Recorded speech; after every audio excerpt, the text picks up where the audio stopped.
All right. All right. So yeah. Oh, let me take a good position right here. Some paper right here. So yeah. Hi, welcome back to Satisfactory. My name is Gersey, and you've probably seen me stream this before.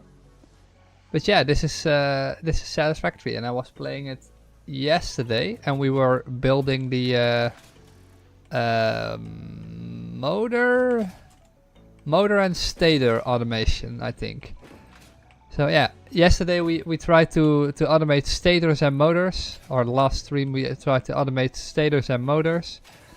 We didn't get to automate motors in their entirety, but we did get to automate motors for at least the biggest part of the factory. So as you can see, we're producing about 10 motors a minute right now, except we're missing one part, and that's the rotor. So that's the only thing I need to add right here in this conveyor belt. And we have two gigantic belts of iron for this. I don't know how much exactly, but yeah, that's about the amount of iron we need. I don't know how far I can finish it this time, but I had in mind that why is this going so slow?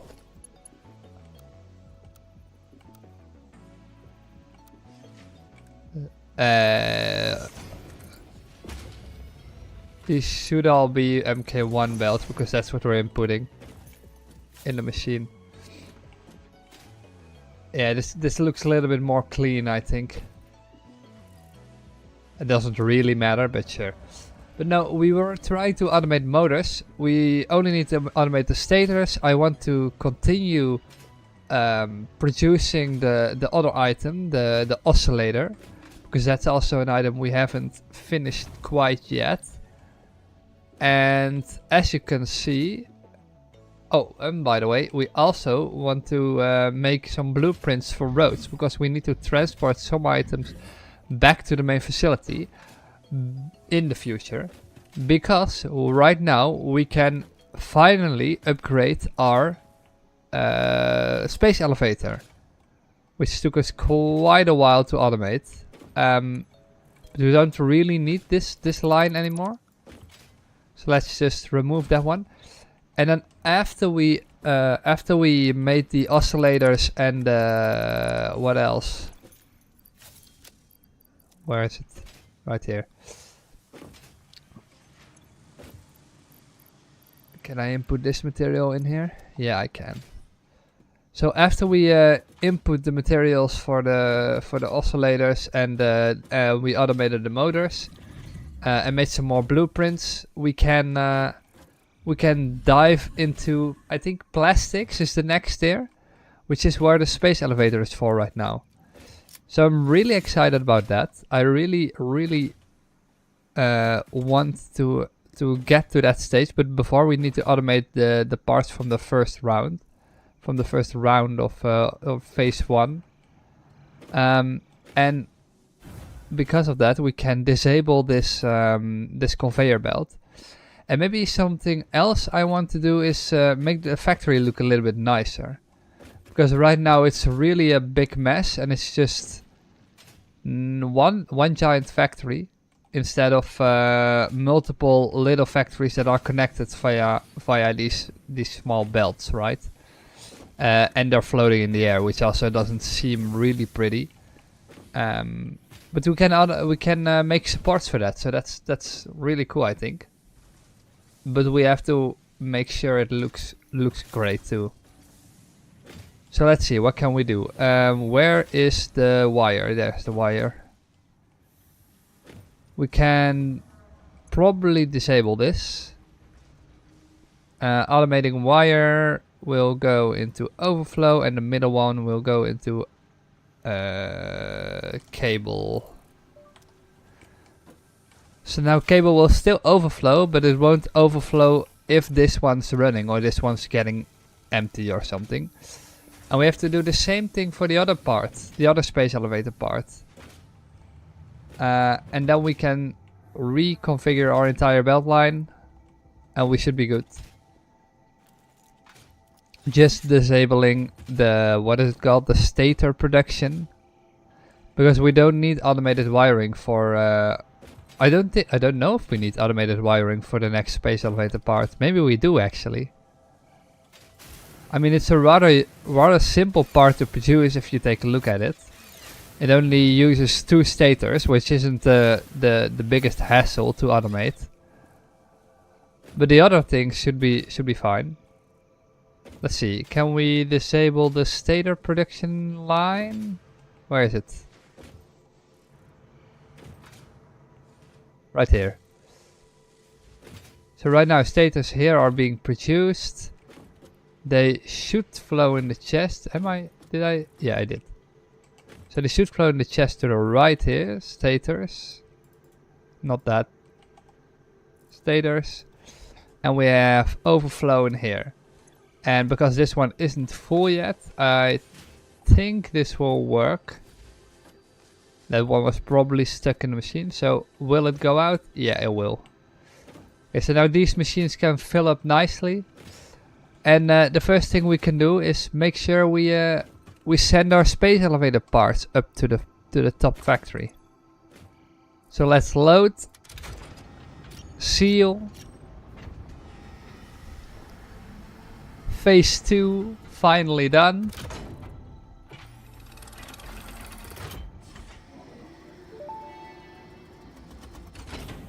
Welcome to the Project Assembly Pioneer Progress presentation. Congratulations, the Phase 2 project part shipment is now ready for delivery. On delivery, Phase 2 will be completed and the construction dock will be constructed. After completion of Phase 2, the technologies of Tiers 5 and 6 will become available in the hub. These might feel intimidating after your previous experience, but rest assured that you would not be here if you were entirely incompetent. Highlights are she oil says super production, nice. railway transportation, the jetpack, and many more. Completing Phase 3 of How's Project many more a Assembly highlight? is your next main objective. Just remember to focus on producing and delivering the project parts, and Fixit's faith in you will be strengthened. Alright, let's seal it. Seal and deliver.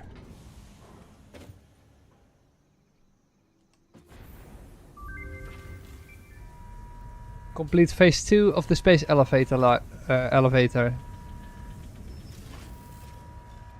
And there it goes. Let's see what's happening. Oh, Phase 2 of Project it's getting Assembly bigger. completed. You have been performing more adequately under pressure and are closer than ever to saving the day. Perhaps you were the right choice for the job. Time will tell. You will now enter Phase 3 of Project Assembly. Continue as you are, and there should be no issue. For humanity. For Fixit.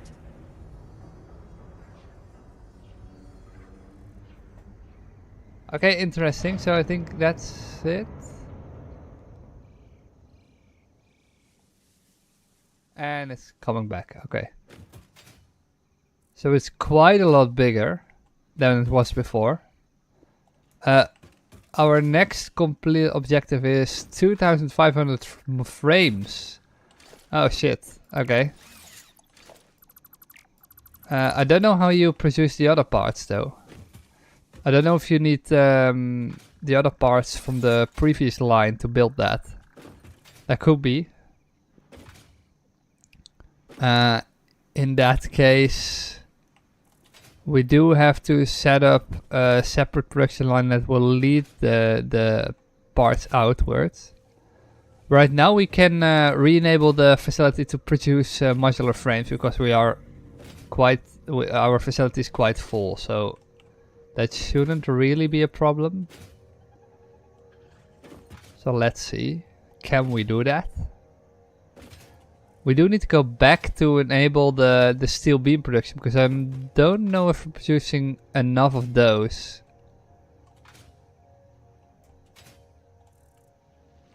So let's see, can we plug this thing down somewhere?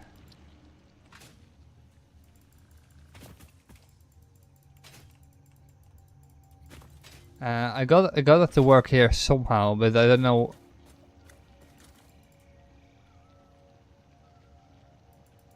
It should fit. Yeah, there it is. It goes. Okay. So we can re-enable this factory by re-enabling the re-modular frameworks.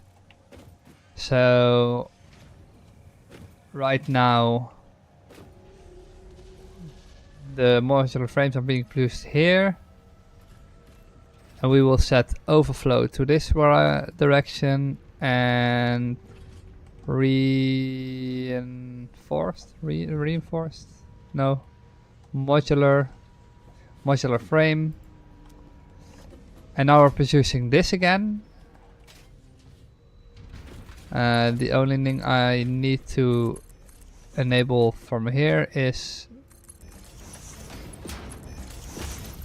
to make sure these are connected again.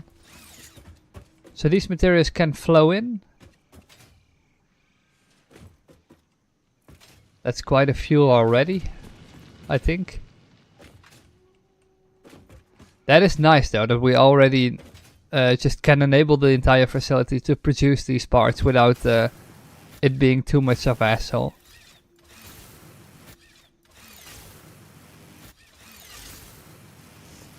So let's enable the other facility as well.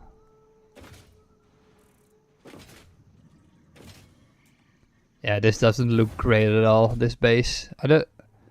I mean, we don't really have a choice to have this in another location, but I think we chose well for our base of operations. I mean, it's not really central to the entire world, but we can always make train production lines, right? Have some extra production right there. See, I'm thinking we might be overproducing on the poles, but I'm not sure. Like, two is a lot, but I think it's too much maybe. So it's producing 60 a minute. It splits in two and then enables this one. So what if we do steel frame and we do 50%?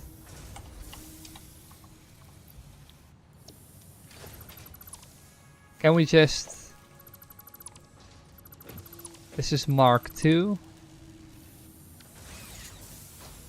Because I don't think we need that many of those poles.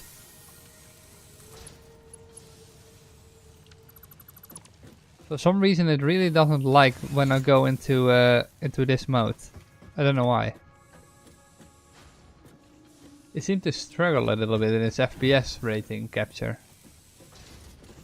Let me check something. Task.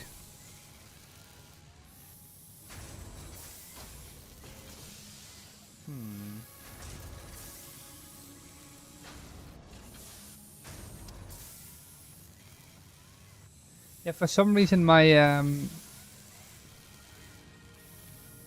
my GPU spiked right there, and I don't know why. At least it spikes in its entirety right here.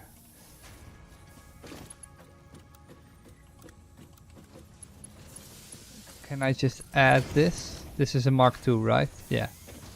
Because now I don't have any difficulty with getting the game to work. I can, however, to get and disable the load a little bit. Set everything to high. I don't think that will change a lot, but sure.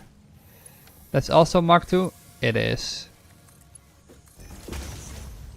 So now we have 3 inputs of these machines, and this one is just producing at 50% because it's getting 30 of these. So it will produce a little bit more. But now we have to reinstate this one to go from overflow to steel beams.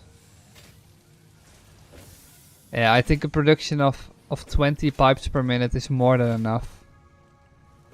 I don't know, how many is it producing for this one? 7.5. 15 and 15. Yeah, we can always turn it back on if we need more pipes to be produced. So let's see. This one's working. Now we can re-enable a new objective for the next package. Tier 5 and 6. The jetpack. We need rubber for this. I don't have rubber. Fluid packaging. We need plastics for this. Wait, how is this one?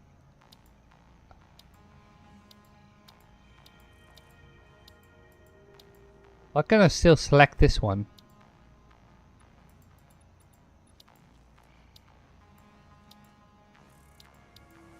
I think that's a bug. So we could do the jetpack, but we're not producing motors yet. And these are these need plastic, so that's also not really a possibility. So trains is something we can do. Pathing isn't something we can do. Okay, wait. What am I missing?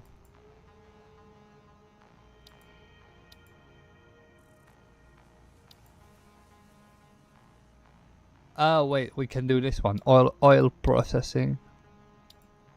And then we can do the trains one and the jetpack one. So this one. And we need quite a few materials for that. We don't have motors yet, but we can do the reinforced industrial beams or encased industrial beams.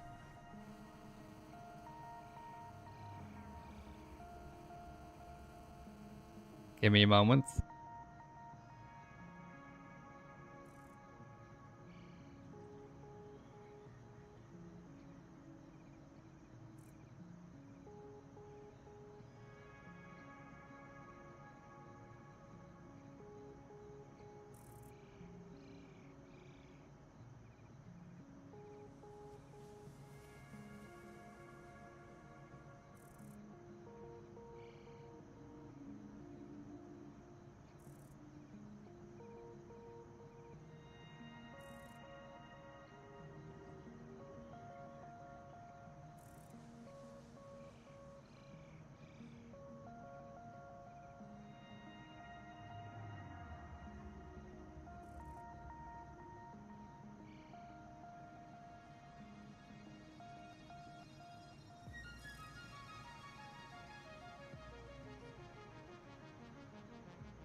Alright, I'm back.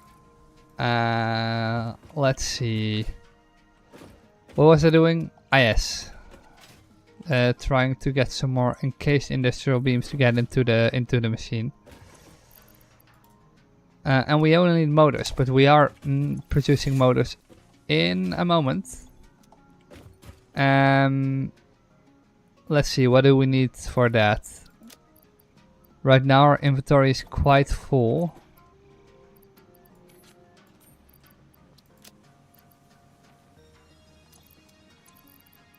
Yeah, I think I just need to fill my inventory again, because otherwise we won't make it with the amount of materials we have.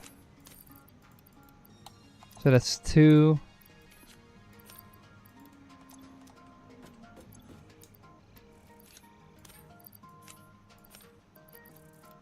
Let's make this 3.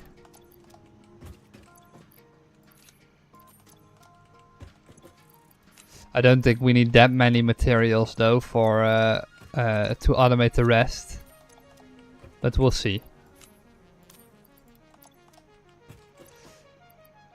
This should be more than enough rotors. Quick wire, we have more than enough quick wire. More than enough splitters. More than enough of this material. And the modular frames. Oh yeah, we don't need any more of those. So it's just the pipes then, I think. Because we don't need stators. We have bombs in the inventory. We don't need encased beams. It could be that we need those. And we need a lot more of those. But this is probably the first thing we'll run out of, because that's something we'll need for practically every belt line. So that could be a problem eventually. Right now it's just hoping it will produce more than enough of the item we need for the space elevator, right?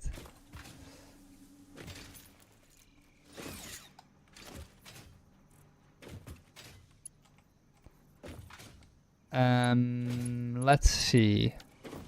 So this one is just producing automated wiring in case we overproduce some other materials. It still has a backup of stator, so that's probably the case.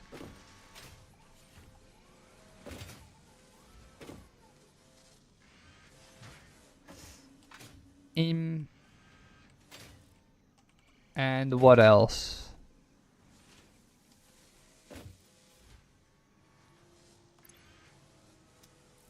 Okay, so now we need a certain amount of rotors, at least as I can remember.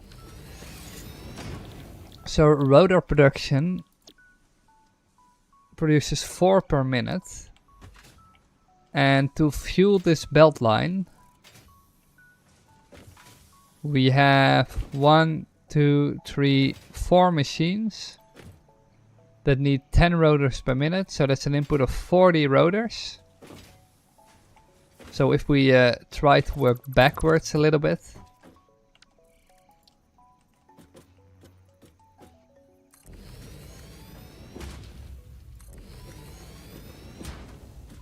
might be a little bit unlogical. No, we'll do it the other way around.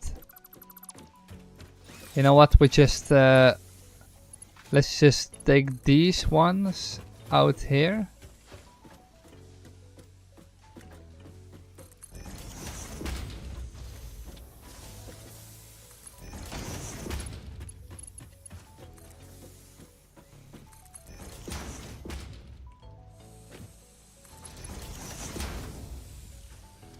And then we'll take those around.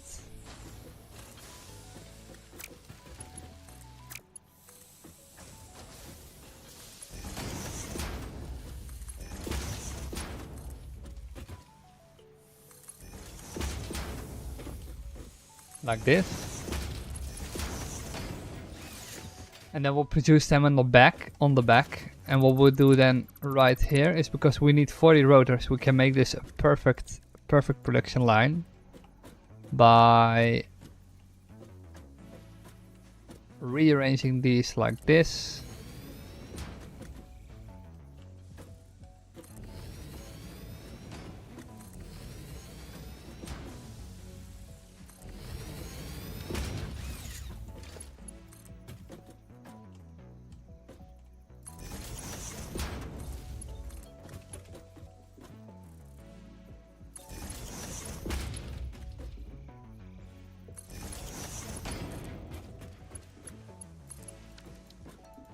So these ones will produce rotors. Let's see, how many a minute can they produce? Oh, I'm not saying that correctly. Oh, we need a whole lot more. Holy shit. These require 10 rotors, which means we need 5 of those on each side, because we need 40. That's a gigantic amount more. Holy shit. Do we even have space for that if we do it like this? Oh, we might actually.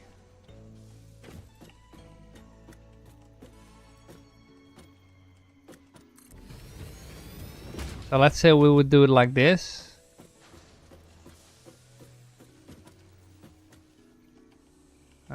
A merger in the middle.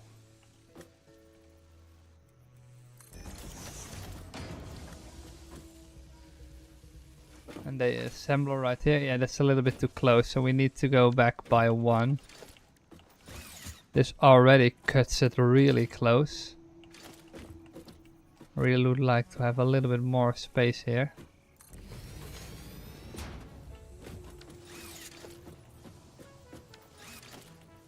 So we have a merger right here. An assembler right here.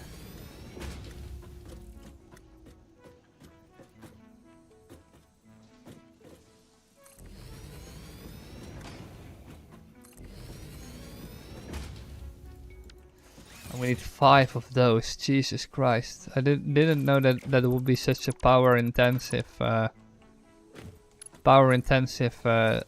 production line.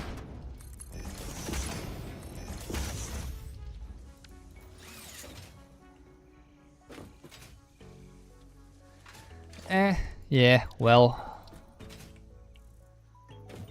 we should be fine, right? Zoop function, please.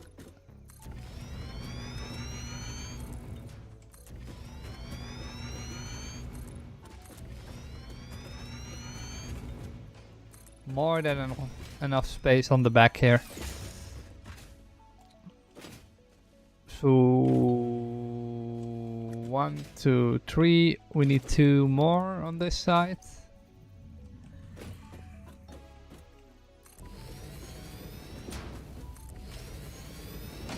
And then 2 more on the other side.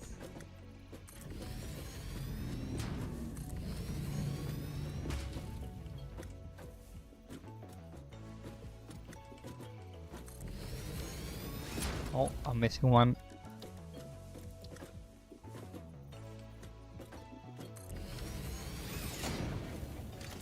And then we can merge all the outputs right here.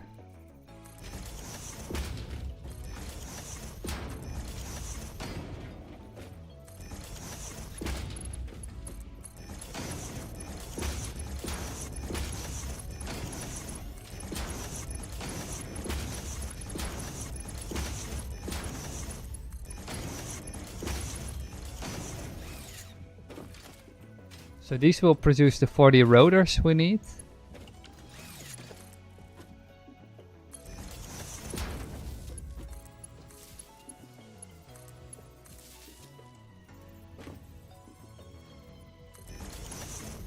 Let's upgrade this one.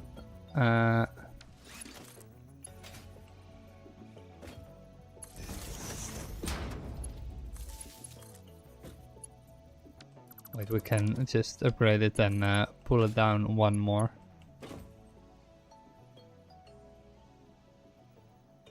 In theory, it should be able to hold all of the connections right here.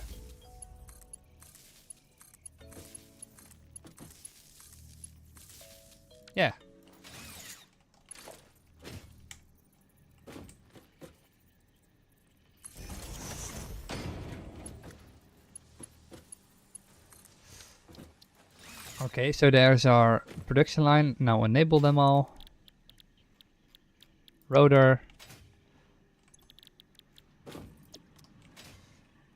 Because when I don't know how much input they require from screws and shit, because we really have to look out for how many screws can fit on one belt.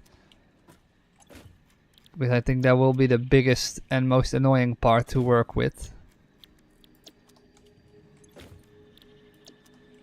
Because they don't have an input yet.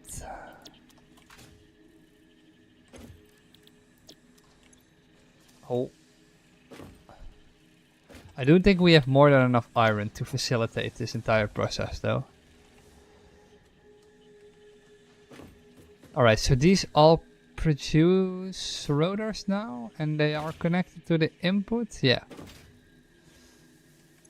So let's see. We have 10 of these machines, so we need 1000 rotors.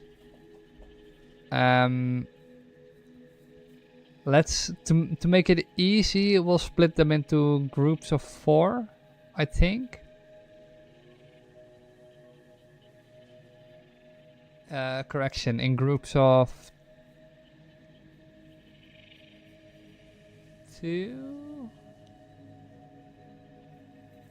So how many are produced in one constructor?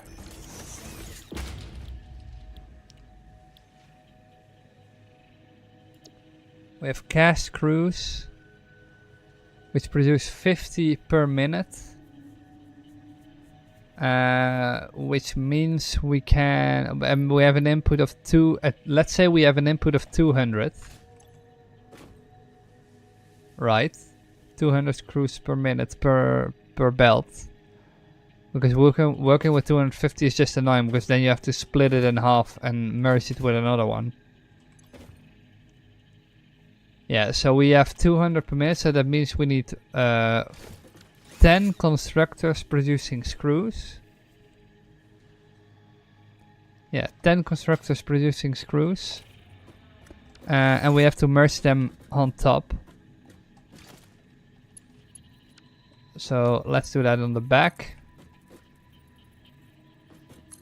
Let's see, how far back can I take this? I think it needs to split right here. Oh wait. At least when we do it in groups of 2, it will be easily handle, a little bit more easy to handle.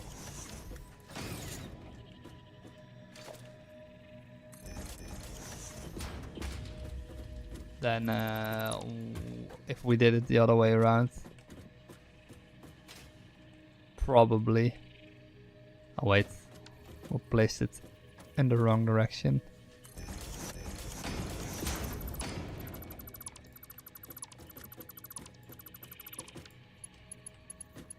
So like this. Now it has a perfect input like that. We only have to do this once per 2 machines, so this one will need a splitter. This one obviously will need a splitter. Let's say we have a splitter on this side as well.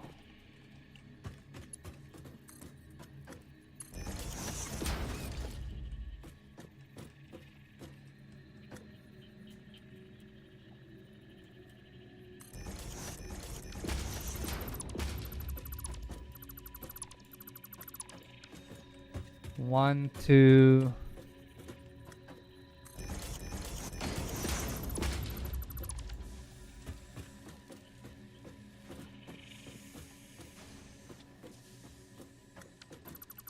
Damn it.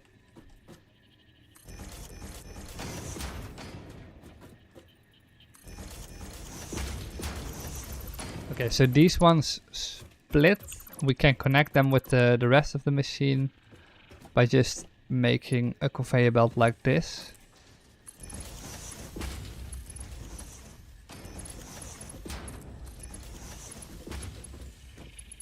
I think this is the most logical way to do it. I'm not sure though, I don't want them to be sticking out in an annoying sort of way.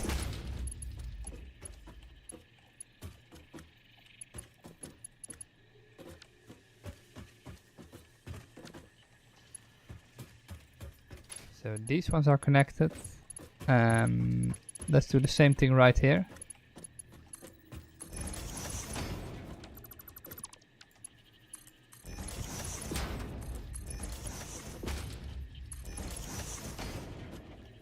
And I don't think we have to make a splitter right here, but it does need to connect in some solid sort of way. So let's say we put 2 up here, we build it in straight mode, and then we connect it like that.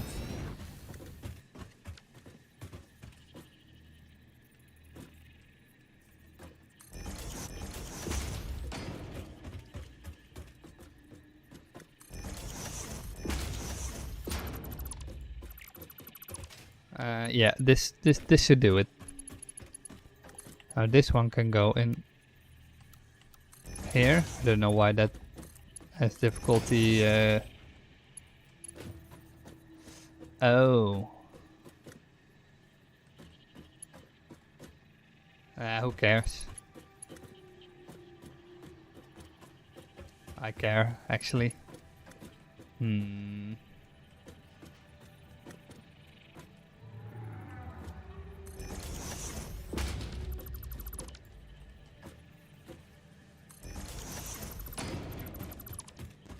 This is so annoying that it doesn't work perfectly the first time, because now it just looks a little bit weird.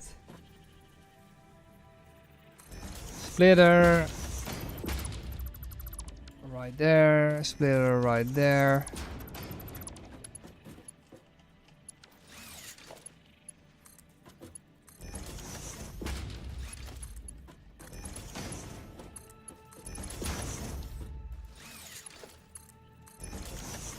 Yeah, now they are at straight angles.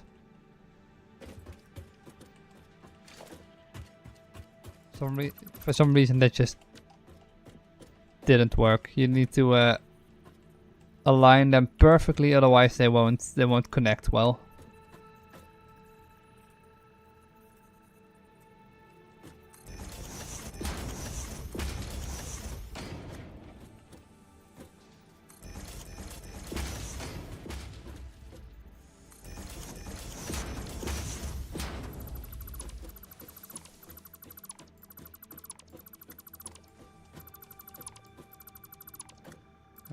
These ones are also aligned.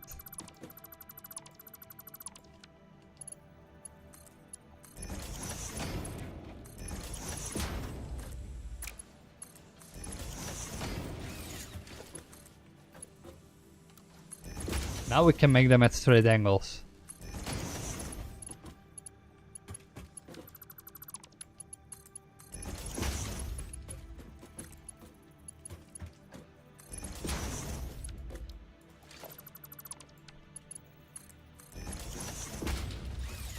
So these all will have inputs of 200 per minute. I don't know how I would translate that to the machine, but sure, we'll look at that later. So they're in a total of well,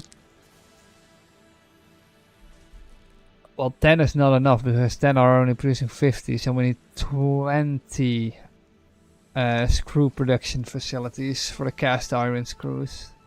Dude, that's so much. And then we need 20 rods for a total of 10 times. So it's 200 rods a minute. That's something we can facilitate on one belt. And it produces 15 per minute.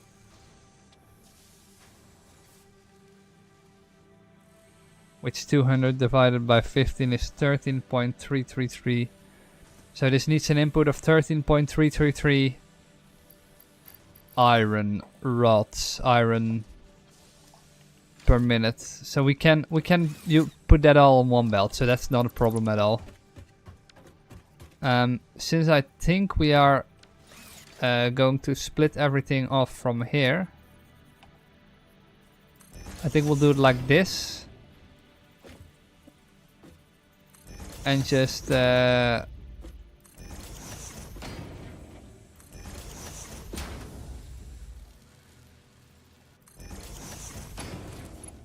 connect them all in exactly the same way.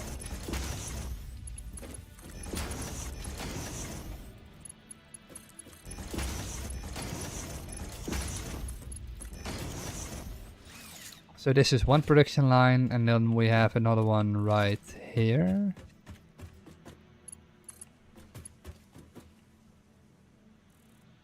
Okay, so we can just put one down here, I think.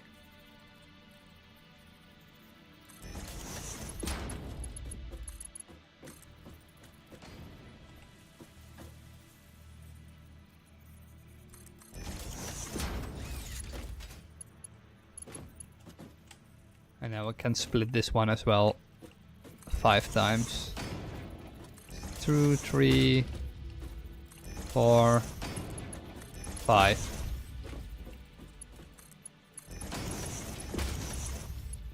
Dude, we're producing so many motors in a moment.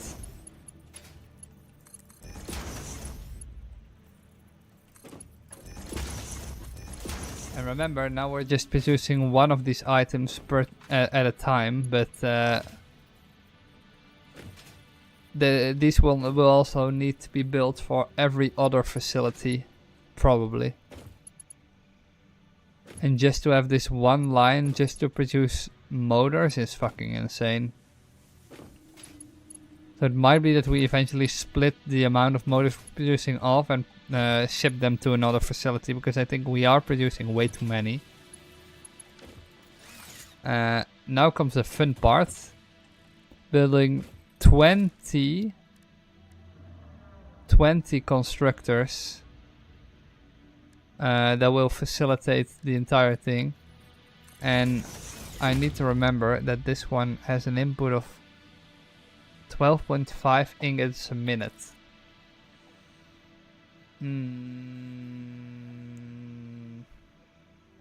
Let's say one belt input is 120. So that's twice the amount.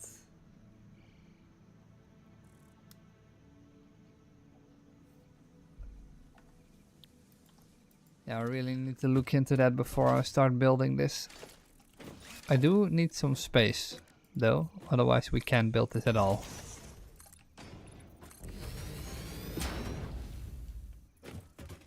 So sometimes the toxic fumes are still bugged for some reason.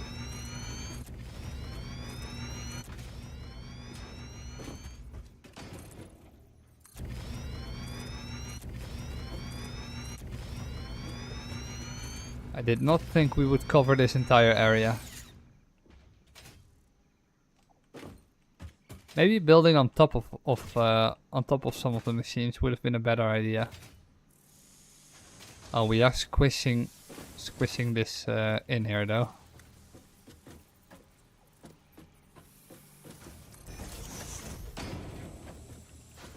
That might not be the best idea.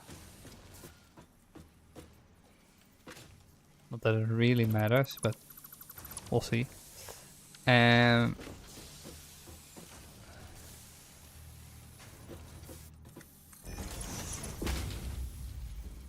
1, 2, 3.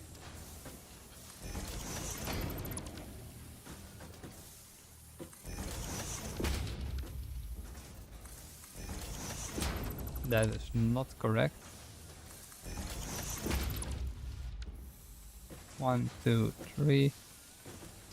1, 2, 3.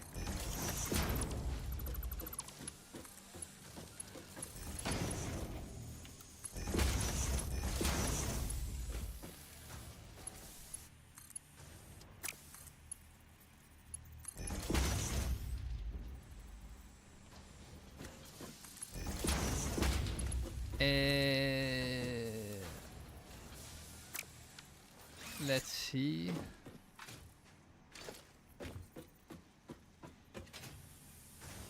So how much do we need? We need I need to write this down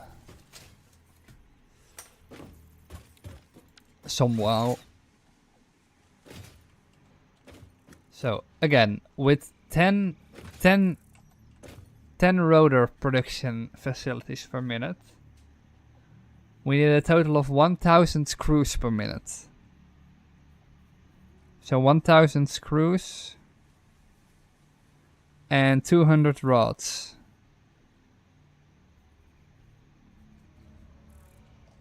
Which will need an input. And we need to build 20 of these facilities. Which would mean we have an input of 2.5 means 5. So that is, I could do this in my head, but I'm really not that bright right now. Times 2.5 per minute times 20. And we need an input of 250 ingots per minute. Yeah. And for the rod production, because we are producing 200,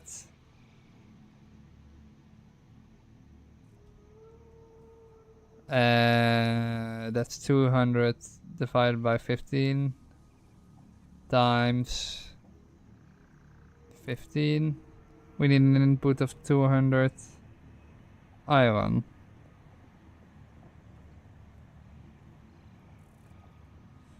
So I don't think we have enough iron on both belts.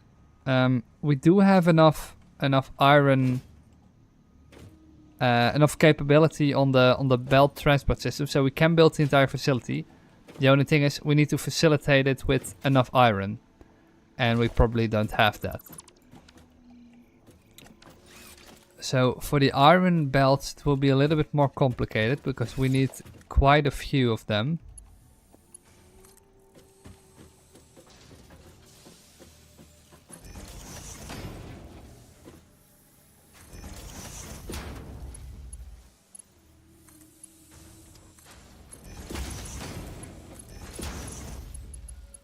This is our iron input.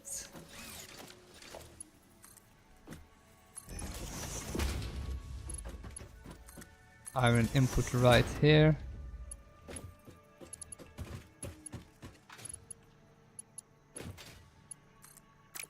I think we'll do this for the steel input because we can transport that from the top.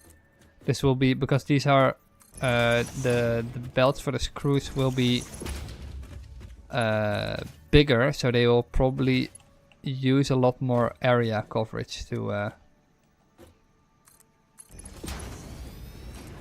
facilitate the entire thing.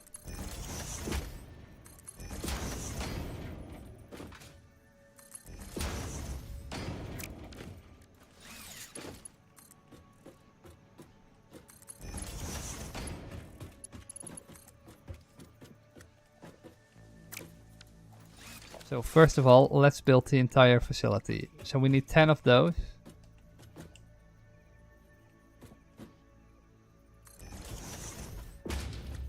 On each side. I think, at least I think we will build it like that.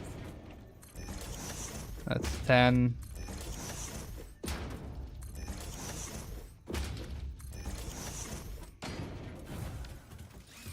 One, two, three, 4, 5, 6, 7, 8, 9.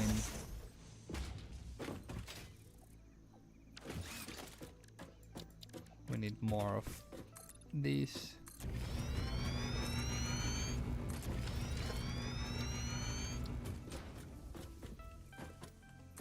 10.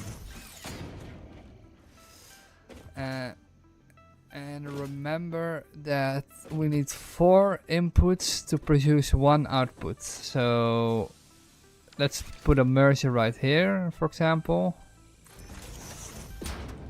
I think this is far enough away. Maybe we can do it a little bit closer.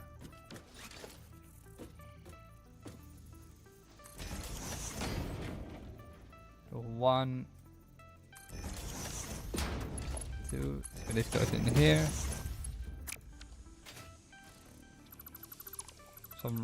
For some reason I thought that was a good idea.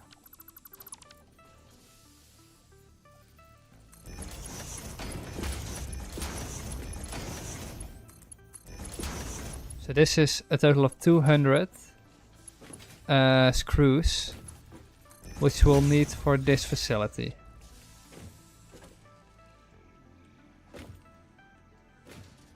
For this input, which will split it into 100 and 100.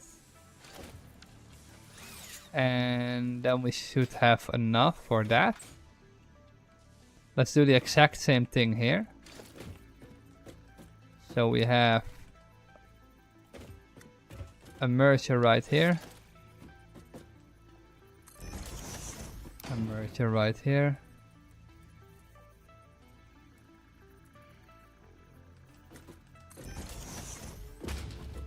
And a merger right here.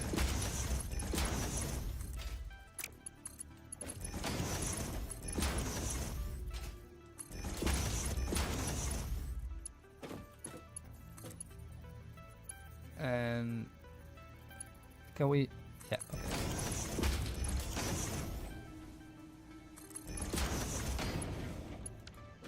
Then we have 2 more on this side, and they will come in from the back. So we will build 10 more. First, we need to input the correct amount of material. Let's say we need a splitter on every side.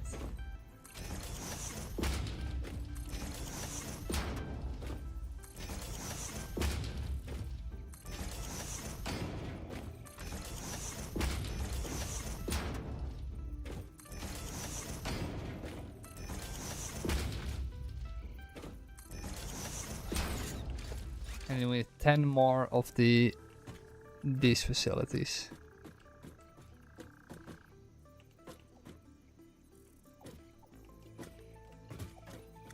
How do I align this?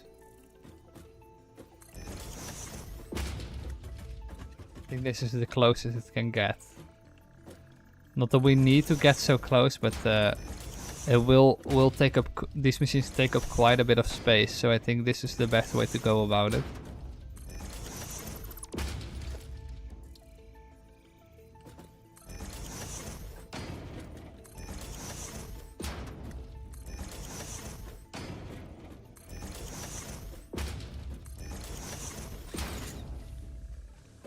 And somehow I disaligned them. I don't know how. There seems to be a little bit too much space between these machines.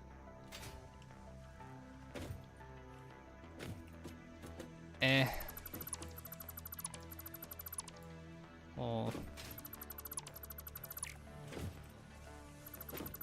It's just a little bit too much.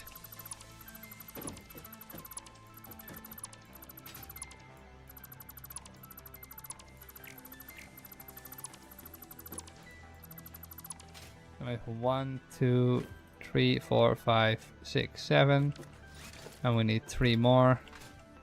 Happens sometimes. See, this is why you need to automate this stuff. Or blueprint this stuff.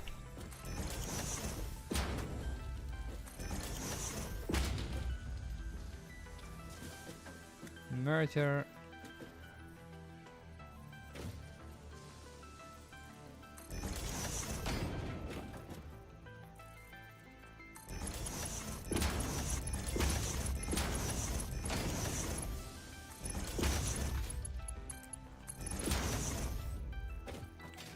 Do the same thing here again. You will only find these faults when you're producing at such a high capacity, because otherwise this just won't happen.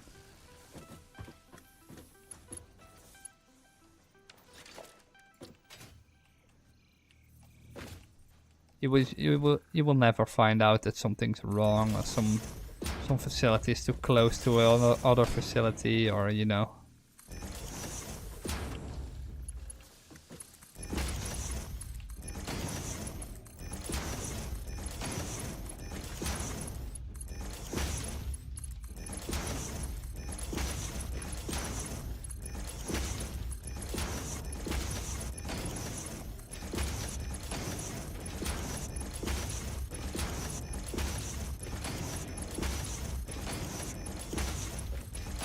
The input amount of this machine is crazy though, holy shit.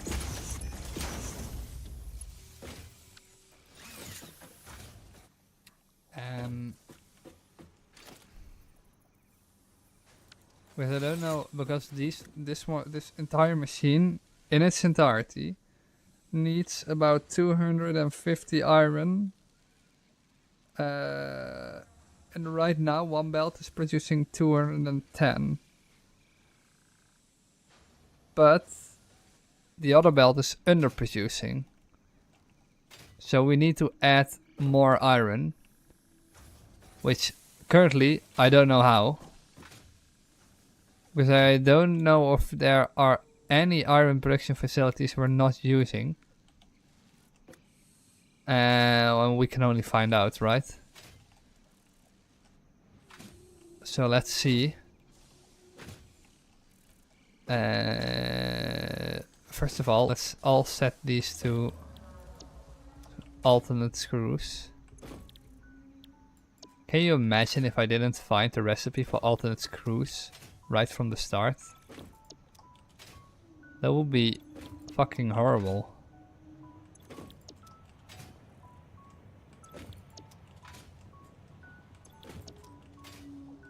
Because with this, at least it's producing a few motors instead of producing no motors.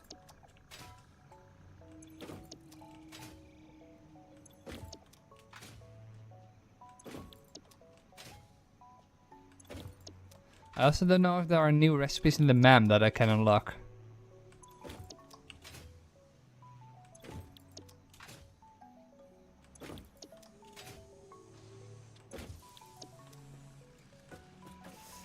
And now they all need power as well.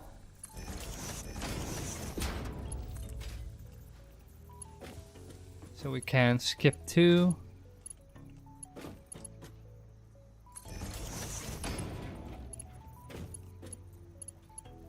Skip this one, put it here. Skip this one and put it here.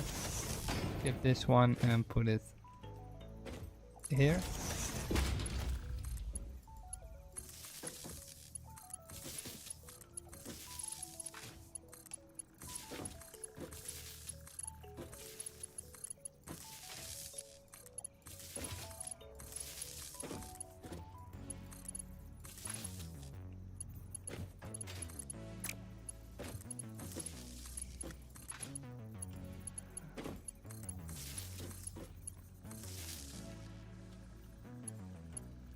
At least it won't be such a belt connection. Such a weird belt connection. It will just produce the part it needs and then move on.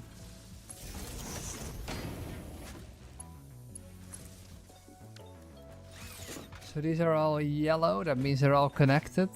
And right now the only thing we have to worry about is the outputs connecting.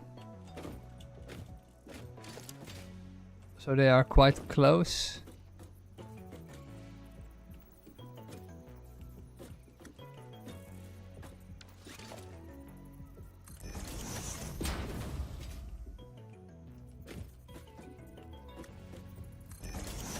Okay, that's one side done. That's the other side done.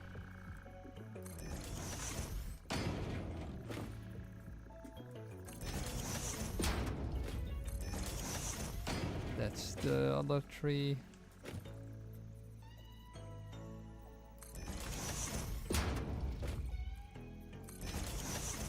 I hope I orient them all correctly. I'm not sure.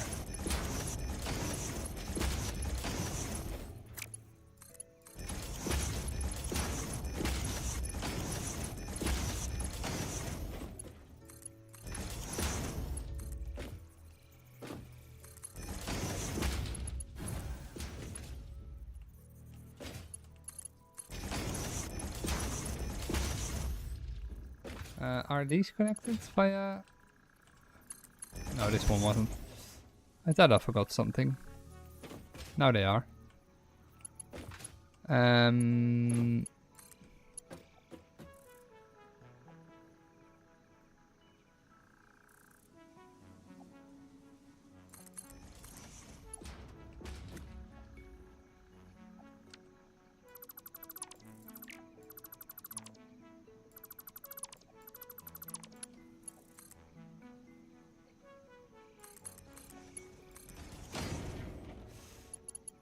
so that's this belt.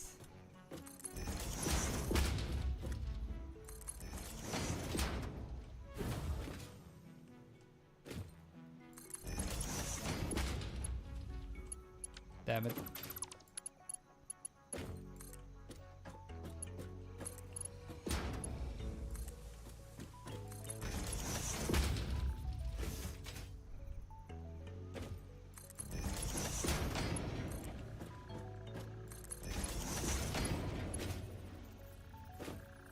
That's actually quite too close.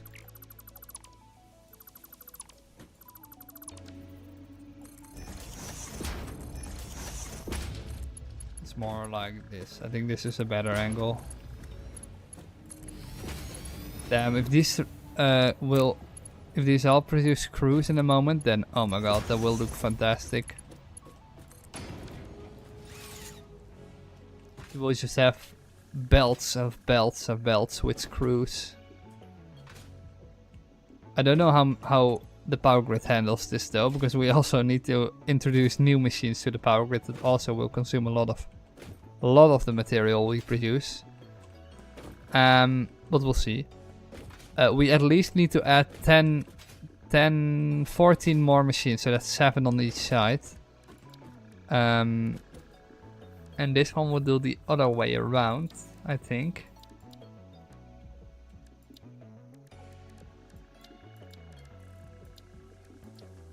So if we have it like that.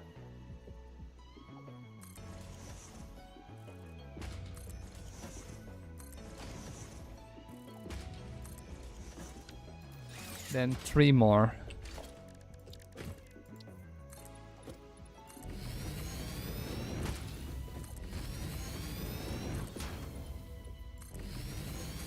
And then we also need to do that on both sides, so that's also something.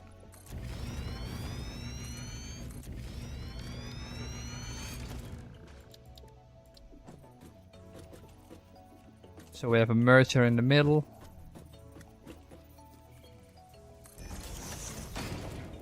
One constructor right here.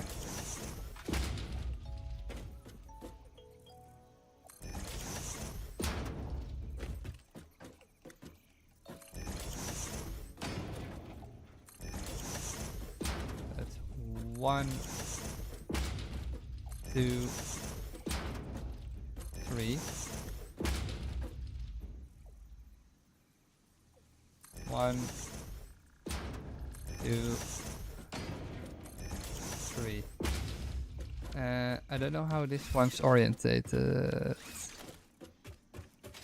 Okay, it's oriented correctly. Then it's fine.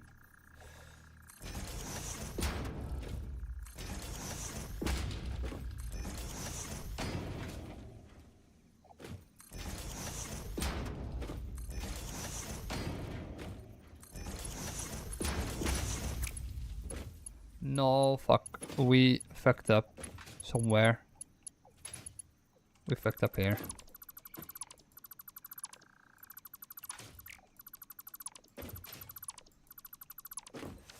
Damn it. Always with these constructors.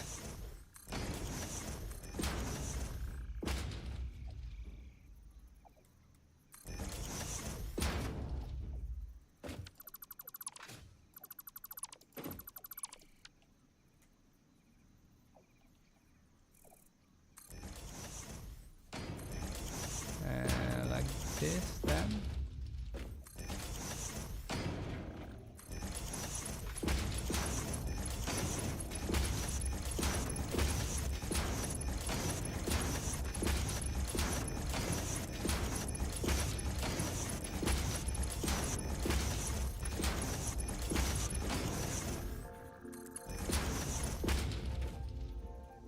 I'm hoping this is enough.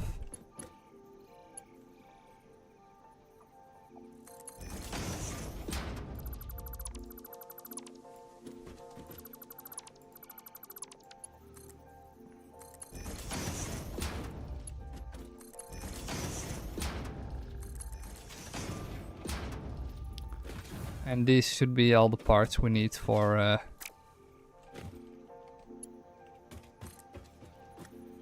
this eventually.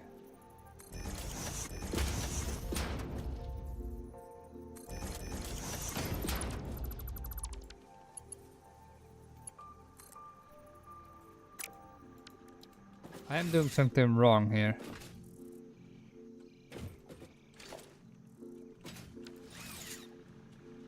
This is an output, we should have an input. That makes more sense.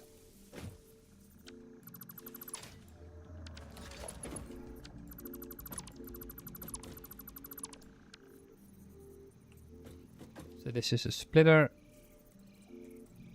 Output right here. Like that.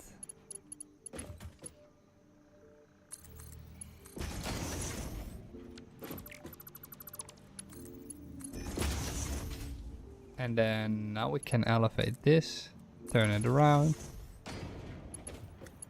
Put this one on here, remove these. Do the exact same thing here. Why is it so far from that one? Like if say we put it right there.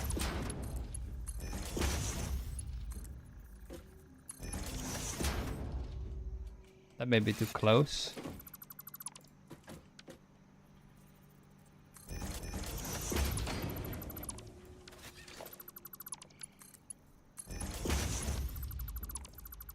So I think like this is exactly the same.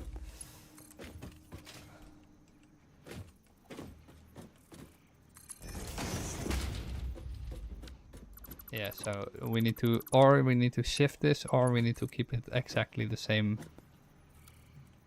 belt line. Yeah, let's just shift it, that probably looks the best. Let's be real.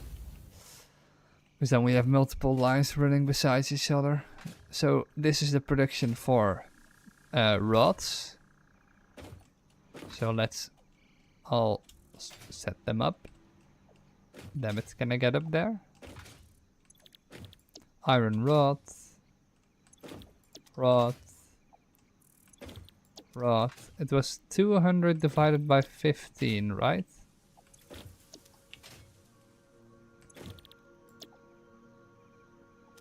Yeah, because they are producing 15 a minute. We needed 200. So that's 10 per machine. To recheck that once.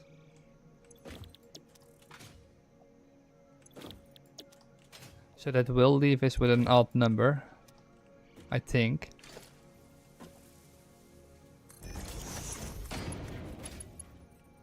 One gap. Let's place one down right there. One gap. Place one down right there.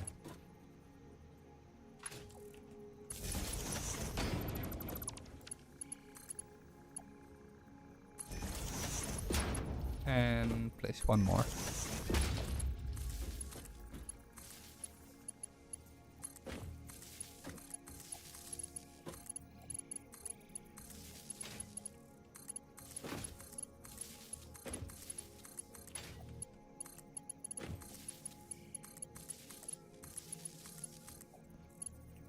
Now they are all connected. Let's connect this to the power grid. At least as far as we can.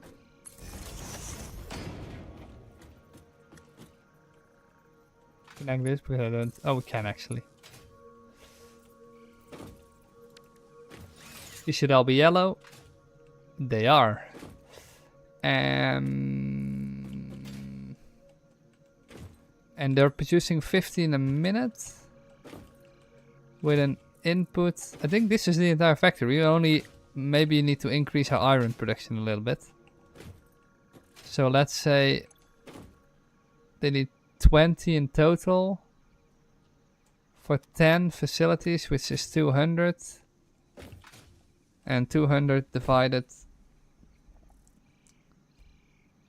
200 divided by 15 was 13.333.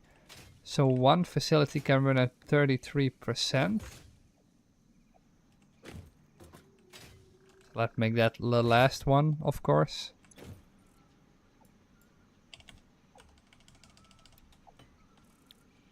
Which is 5. Doesn't make that much of an impact, but still.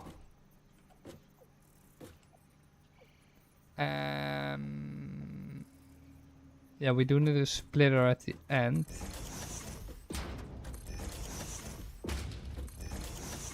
But they need to get their inputs from the machines right here.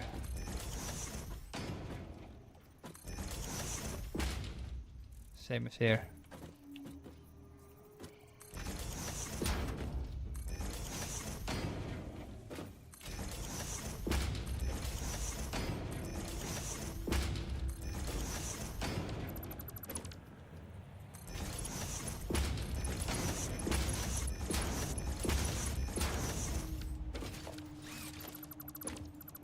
This one's not aligned correctly.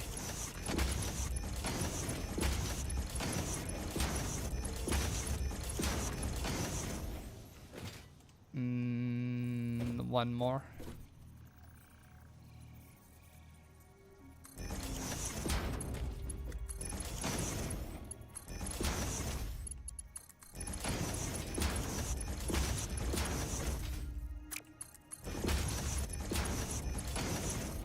I can't really check if all the belts are properly connected until the machine is running in its entirety. But what we now have to do is we have to calculate every ore we need, every iron piece of iron.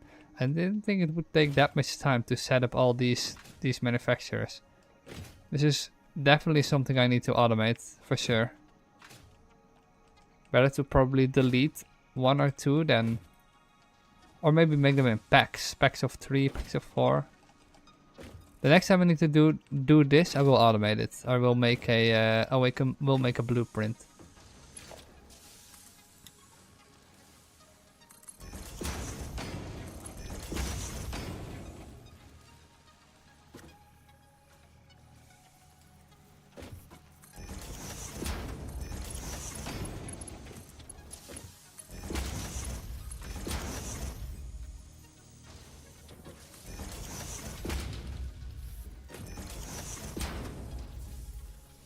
One, 2, 3.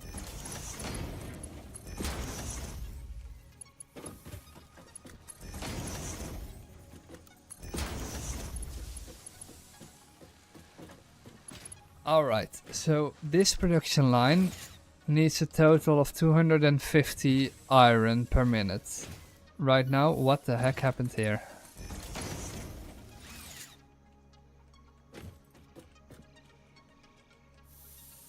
Accidentally deleted that, I think.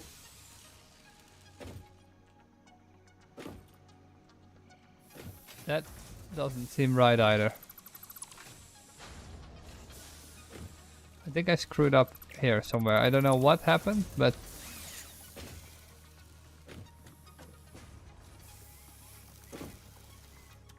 copper wire, and these need cables. Why is this?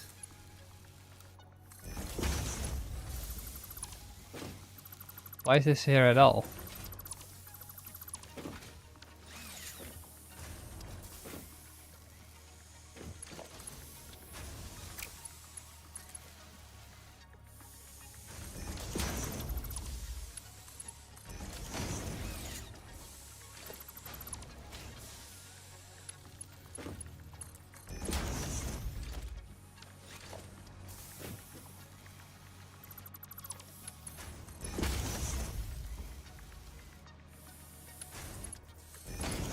I think I accidentally added one, or I accidentally deleted one.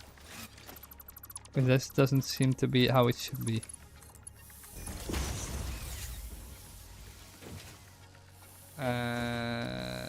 This looks more like it. So we have 2 making 30.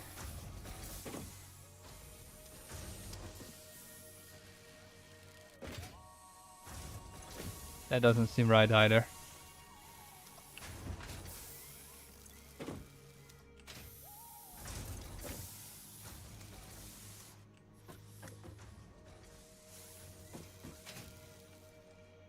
I think I miscalculated something right here.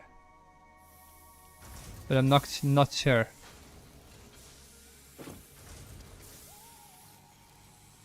I think it has to do with the wire input. I will have to take a look at that in a moment. This facility right now is just static, probably in its entirety.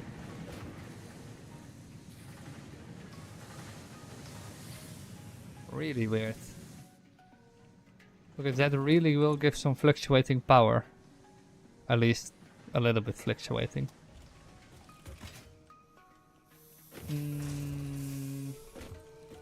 First let's take a look at this. We have an input iron.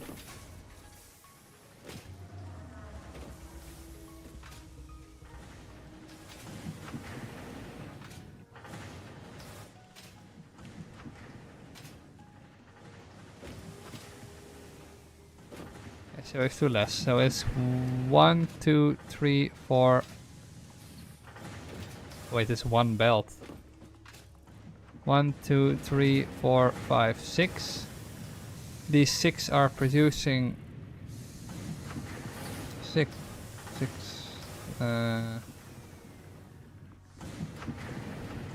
These ones are producing 180. Oh, then we're definitely getting a shortage. 180. And this one is using 140. Minus 30. Minus 40.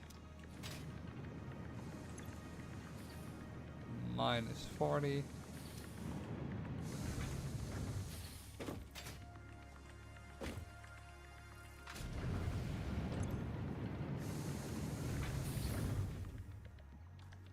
Alright, minus 40. So this one belt is producing a total of 30 iron.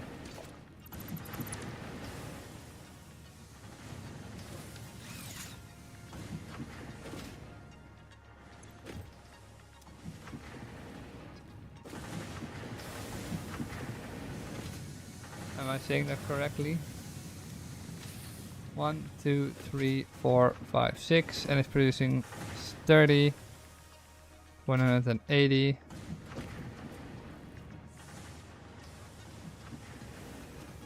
This belt is utilizing a full potential, and it's using 8 times 30. Which is 240. Well, let's say we need 200 and... Okay, so it's overproducing a little bit. Then it's probably even better to just add these to one belt. I don't even know why I did it like this.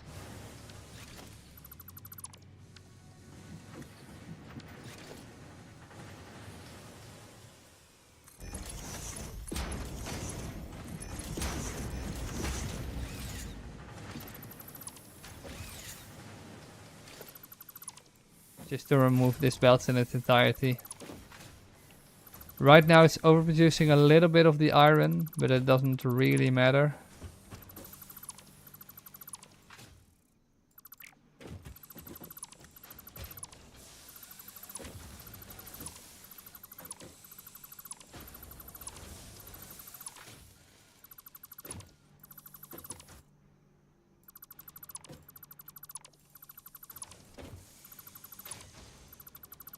Okay, so that's a little bit easier to work with. This one is producing a total of 200. This belt should suffice for a total of 270 right now, which is the maximum a belt can hold. And we only need 250. So it's overproducing like 20 iron per minute. So if we need 20 iron for something, we can get it from here. Now we only need to find an input for the 200 iron for that machine, which is 200 divided by 30. 6. Well, at least we need at least an input of 2 iron belts, right? So that is slightly annoying. And I really don't know where I can get that, because I don't see any iron in the vicinity right here. Because I do think we used all of the iron right there. Or did we?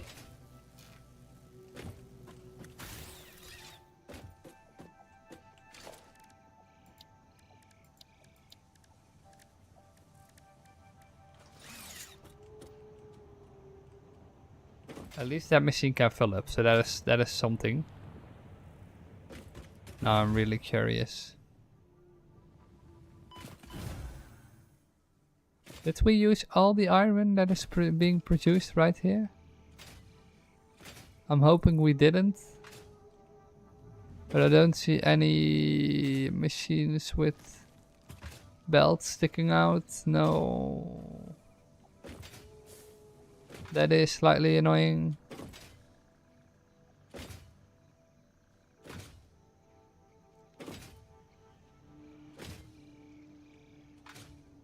Nope, we're currently using 100% of the belt system here. And we're probably also using 100% of the belt systems here. Of the iron ores.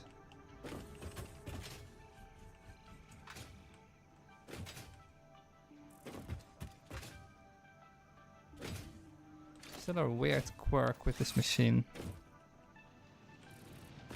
But it was late, so we probably miscalculated something, right? Yeah, so the best thing seems to be to just get some materials, upgrade these machines, upgrade these belt lines, and then feed them back into the machine. Because otherwise we won't make it.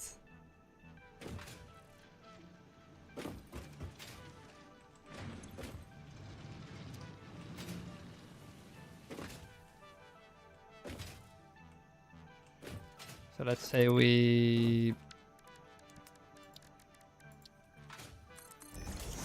did that.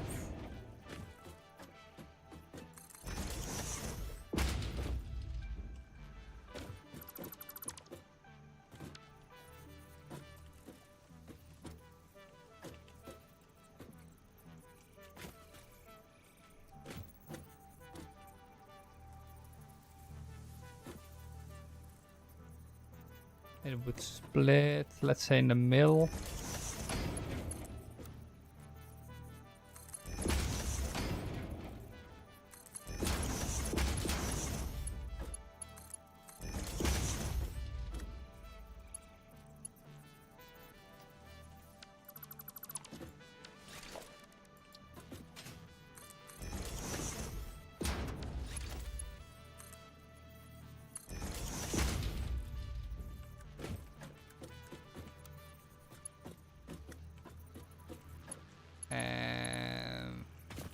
Is this enough space?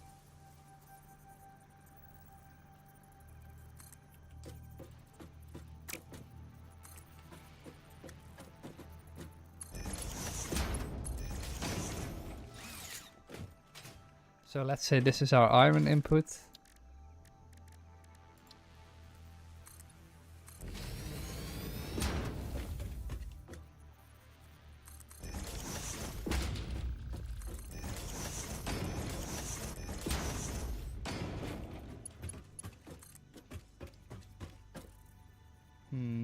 Yeah.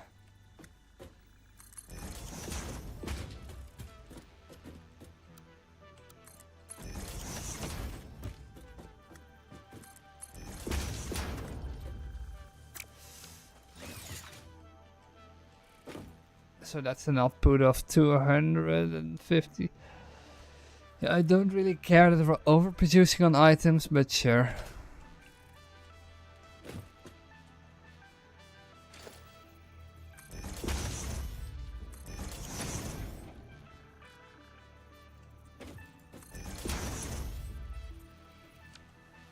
This is MK3, right? I don't know why this wasn't MK3. So this one is using... We need to get this one to 200%. Am I saying that correctly? No, we need 2 belts to go to 200%. So that means we need 4 power slugs. Which we will have to get in the main facility. Which is the last thing we'll do. So that's to double the output.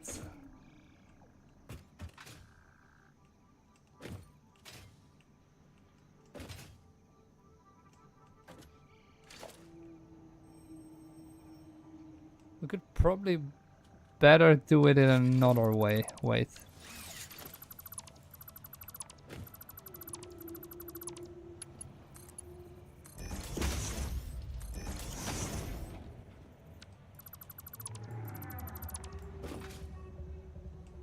So we have to double this output.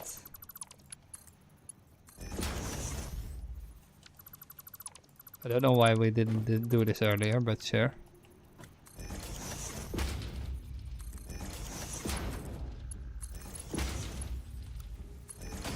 Sometimes I just accidentally do something and then it will fuck up the game. Or fuck up the belt.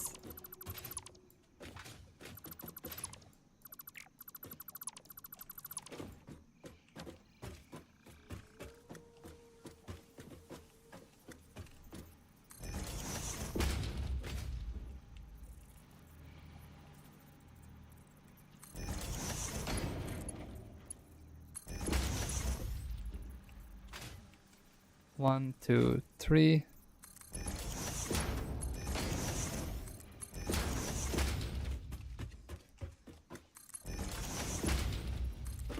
Like that.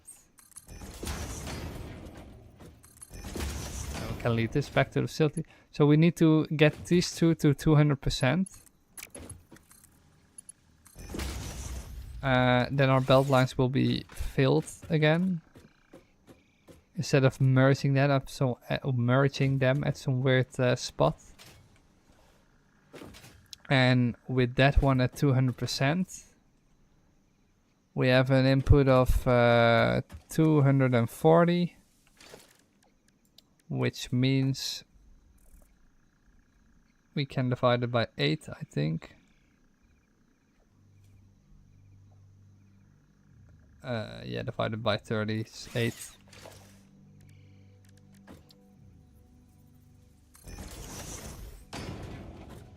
Which means we can set up 8 smelters. And these 8 smelters will definitely overproduce. But we can just set an overproduction line to the right. So we can do smart splitter.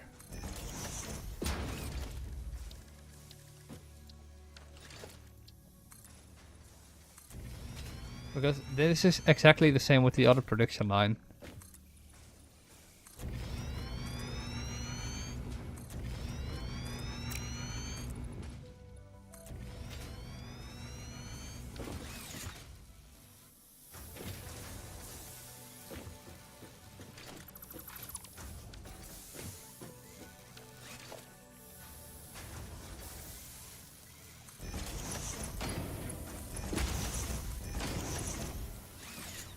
Center, iron, nugget, overflow, overflow.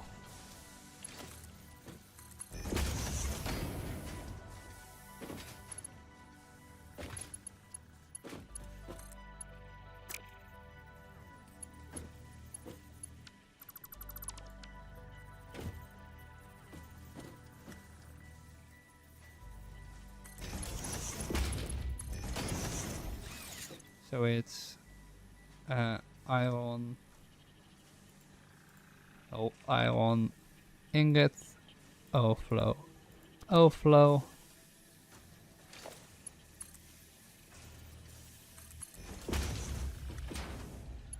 And we need one more.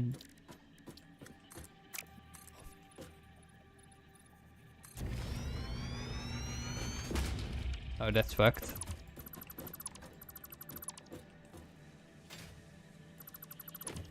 I don't think we'll make it into till this, but we'll see. So we need 8 smelters for the overproduction of iron. 1, 2, 3, 4, 5, 6, 7, 8. One annoying number. Do we have inverted?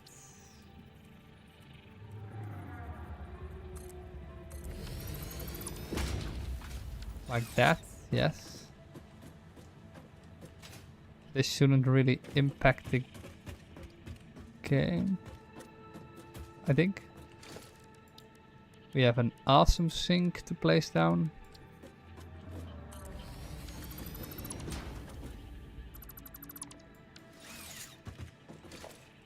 These will all have the same output via a merger.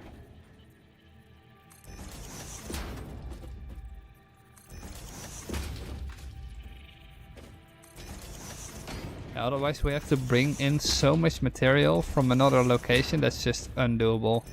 Instead of just, because I know we have some slugs lying around, I'd rather not use those. So I think we'll just upgrade our stone facility, because I know that one already using the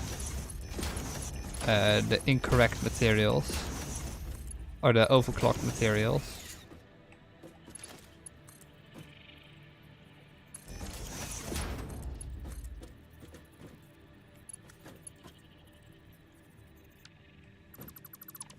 I should do it on the back.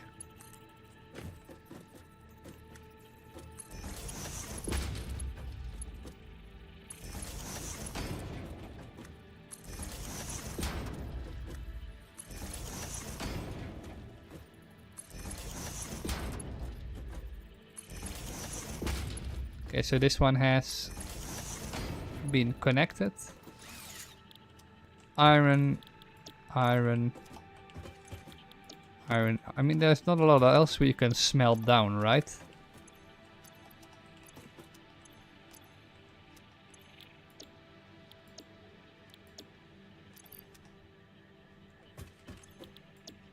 That's copper, iron, and iron.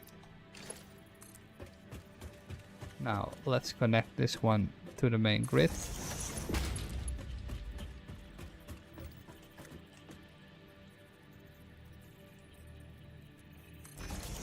Via splitters.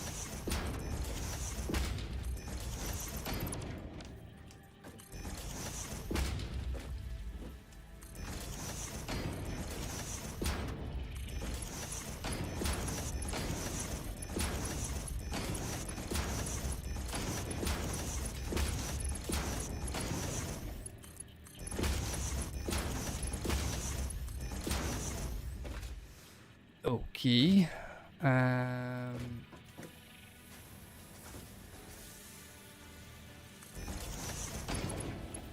Now we can input this in here, this in here.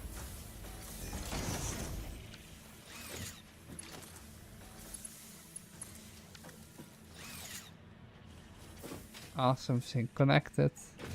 Is this one set up yet? Yes, it is.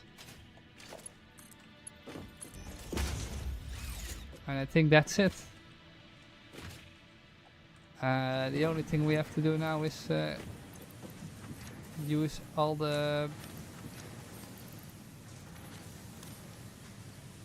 Am I saying that correct? Yeah. So the only thing we have to do right now is connect all the other materials, all the other facilities. These belts are almost full.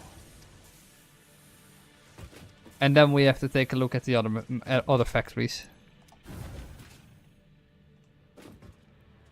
Because I think our first motor can be produced in like seconds.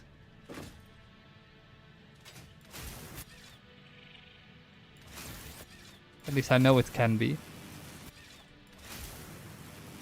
And I know it's quite a lot of motors, so that's also really fucking cool.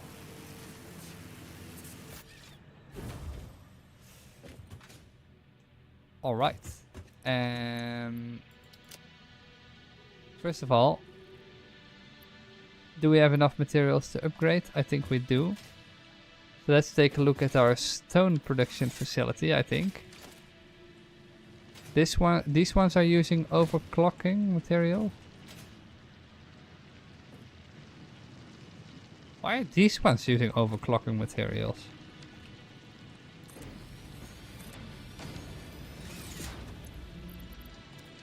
Okay, so that is the amount we need. Because I thought these ones should also use overclocking materials. Apparently they don't. Damn, alright. Just doubled the output of that.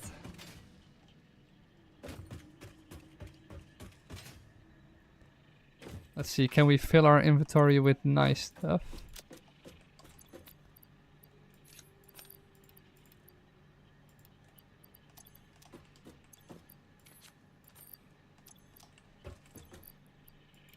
Fill up our entire inventory with the materials we need to build.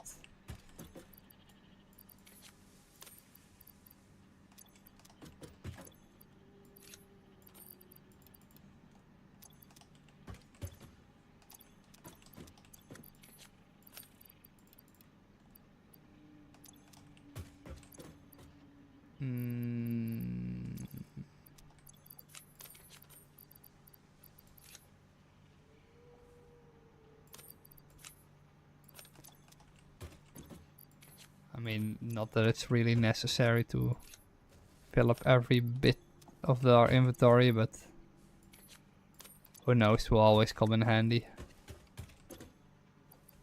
We did use modular frames for something. We haven't used that.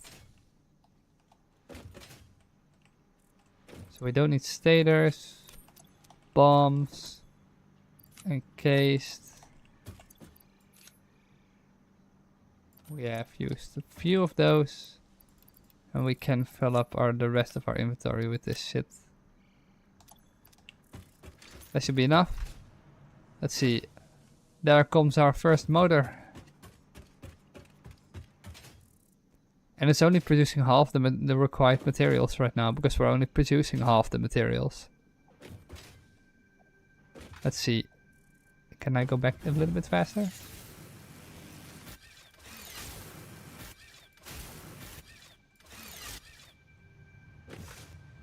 It's not inputting it in a weird machine or something.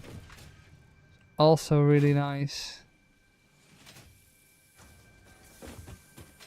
So let's double the entire input.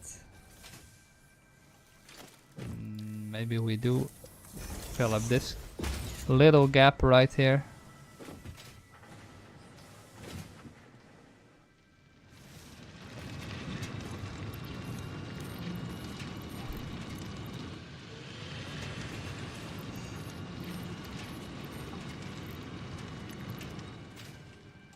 So this output is doubled. That means all of these will fill up.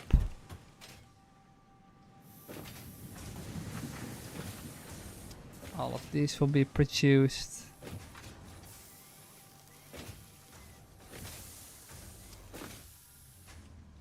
Look at all those beautiful ingots flow down the line.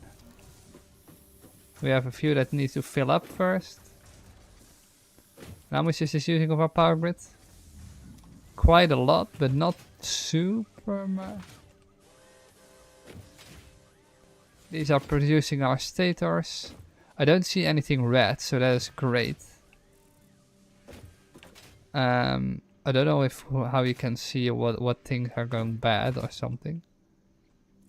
So this one needs to be produced at 40 a minute, which will be used in this facility for the motors, which will be produced 5 per minute, 4 times, so that's 20 a minute, which should be more than enough, I think. This is quite a facility. Holy shit. I didn't think that this would take that much time to automate near perfectly. But yeah, it works apparently.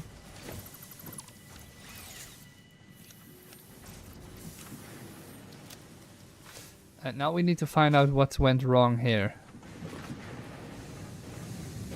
If we have 1, 2, 3, 4, 5, 6, 7, 8.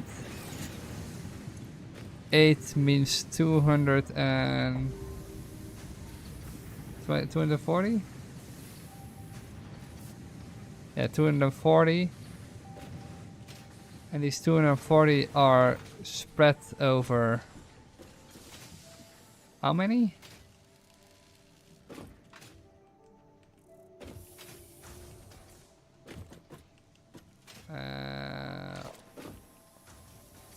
One, 2, 3, 4, 5, 6, 7 machines.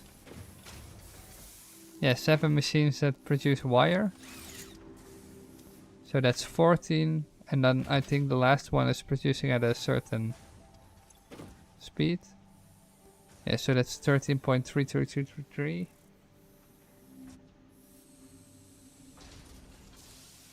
Times 5 copper. No, not 5 copper. Times 15 copper. Which is 200 copper per minute. So we have 40 left. And the 40 copper will be divided in these 2 machines.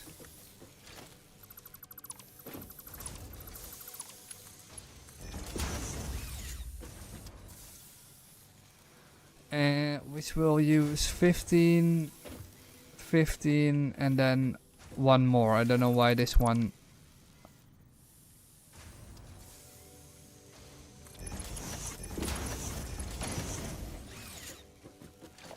Is overproducing, underproducing actually.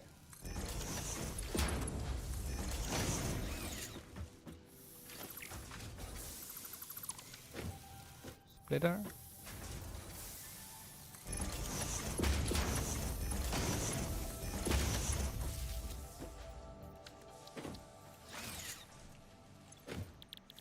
This one will produce wire as well. So that means we have a total of 30. 40 divided by 15 means 2.666. So this one needs to produce at 66.666666, which is 10. 15, this one's producing at 15.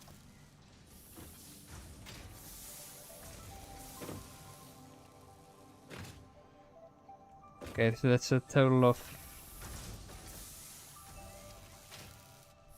how many wires is this one producing? 30, 60, 20. So that's 80. And how much does this consume? 20. 60 wire per minute. Okay, so that makes more sense. Now it's producing at a much more reasonable rate. I think I accidentally deleted this line.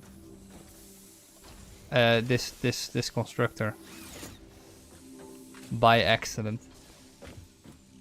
But for the most part, I think that's everything.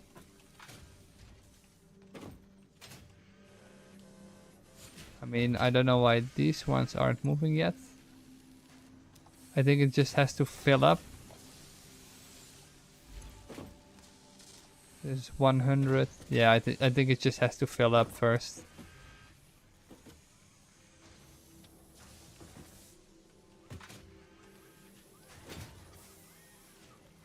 Look at all the parts coming into the machine. And hopefully this is about 200.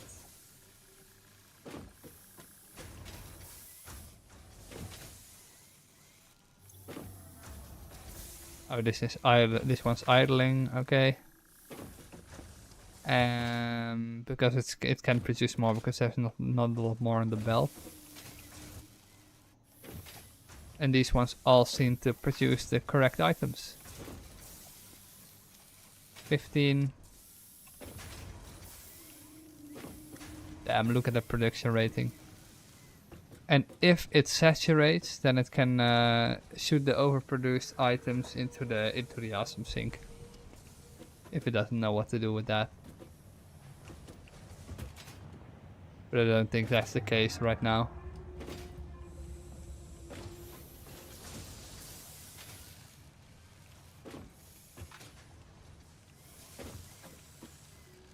Cool. That's for if I don't want to worry myself about having to deal with the random ass items. What does this do? How many coupons? More than enough.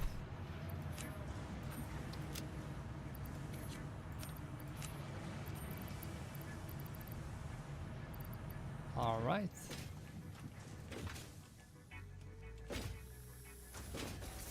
Now let's go back to the main facility and see how much we have produced in the meantime.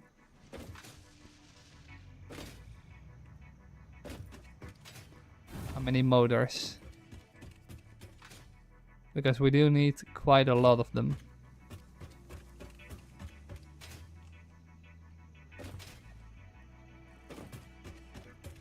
Damn.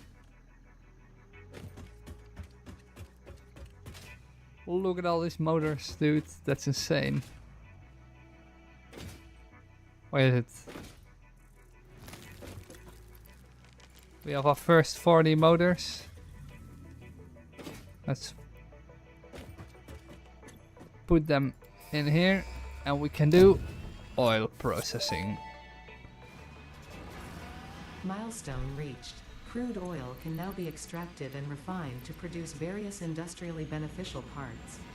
The byproducts of these processes will require careful management, but a capable pioneer such as yourself surely understands that. To improve efficiency, pipelines can now be optimized with valves to limit and balance their throughput. These were initially left out because Fixit did not want to overwhelm pioneers with complex pipeline management, but they have since been re-added after my impassioned defense of your capabilities. If you say so. We do need plastic to unlock this, so that's this will generate more than enough energy for our entire grid to work. Fluid buffer. Alright. And then this is something we can do by hand, right? Do we have more customization options or still the same? Seems like it's still the same. Steel framed windows. They all look cool.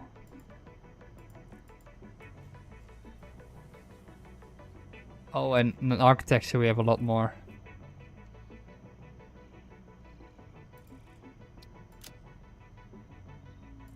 Wait. Can we scroll down in everything? Yeah, we can. Oh. Arrow patterns, dotted patterns.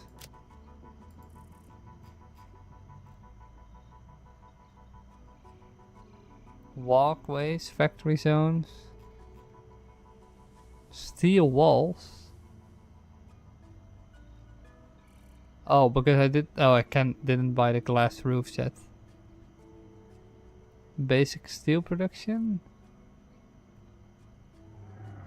Interesting.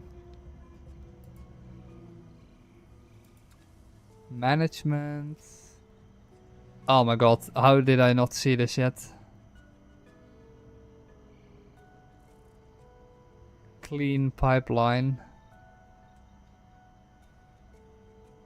Wall segments. This is what I needed.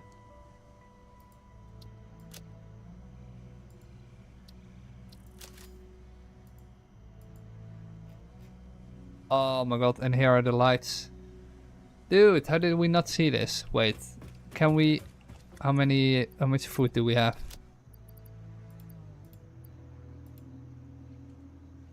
Quite a lot, actually. Let's do half of everything. We can ignore the rest. And produce the alien DNA capsules. I don't know how useful they are.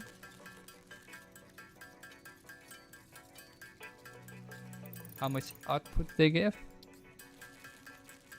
But I do think they give quite a lot.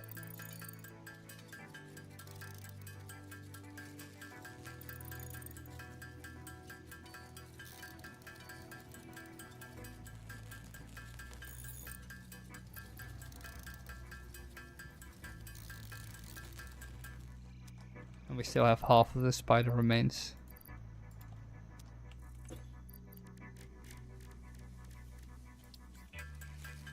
And if we input this into the awesome machine, the awesome sink, I don't know how much that gives us. Because I know there are 1000 a piece, but I don't know how hard this spikes up.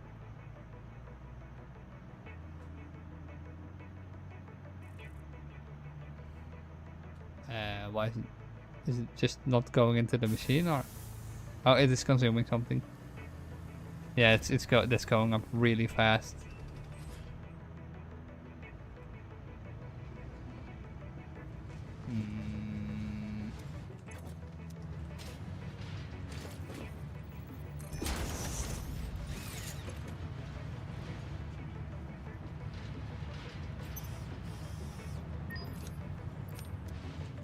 So this gives us stuff a little bit quicker. And it gives us definitely a reason to kill things. Do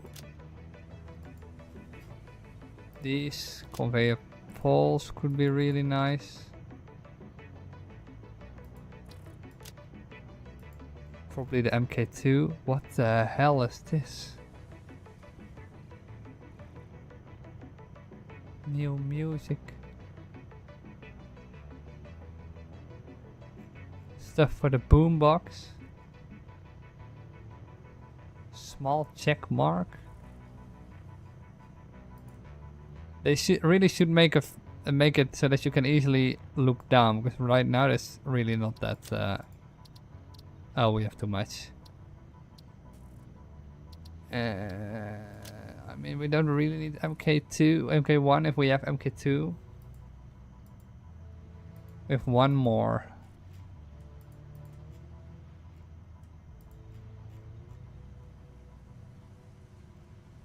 Like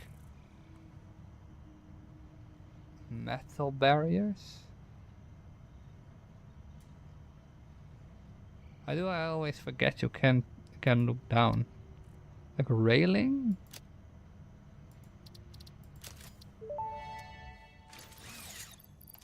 If you sense your productivity slipping when it gets dark, don't worry, this is perfectly natural. Fortunately, Fixit lights allow you to never experience wasteful darkness ever again. Wasteful darkness even. Alright. That seems weird.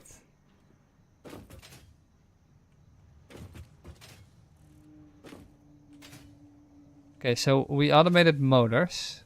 So I don't know how it will return in 2 minutes. Currently I can't add anything to that. Except for another 50 of these.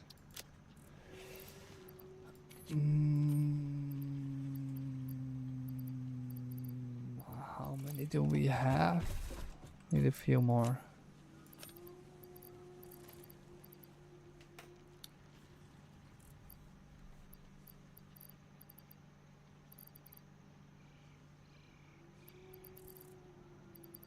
So we need 200.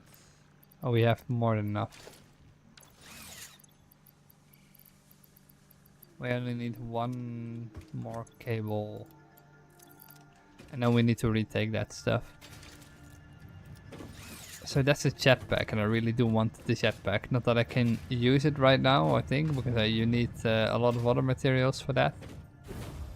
I don't know, can we research things in the MAM yet?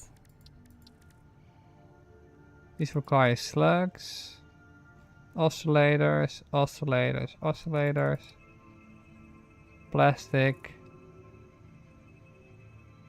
We can do that. One hand equipment slot extra.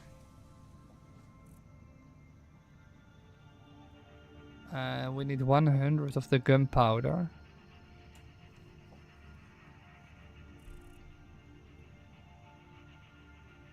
Alright, so gunpowder. Something more? Plastics.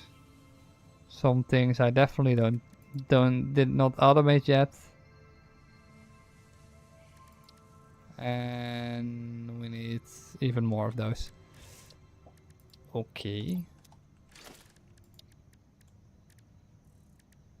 So we still can't produce 4 items at once. We need to do this in another location as well. So I think the best way to go about this is to make... I think it is to make cars.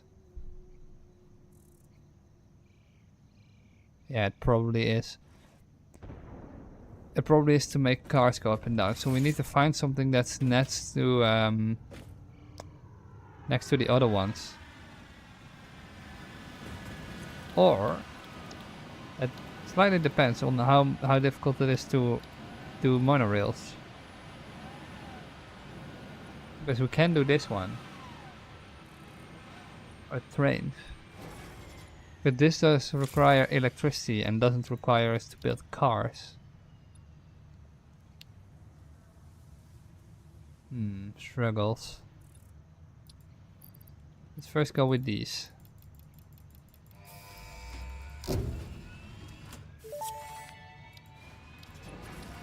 Milestone reached.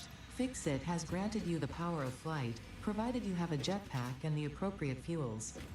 The jetpack refuels automatically while you are standing on a surface, and different fuel types will affect the jetpack's functionality.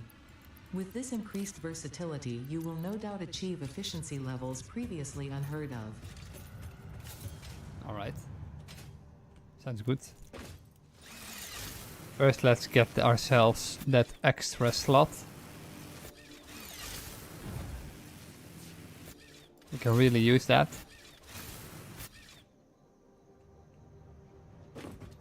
In the bomb plant.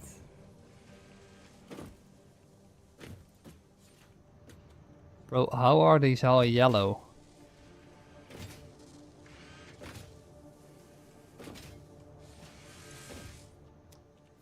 Oh, it's not producing enough rotors yet. At least not yet. It's speeding up, I think. It first has to fill up on these machines, yeah. So they take quite a while to fill up in their entirety.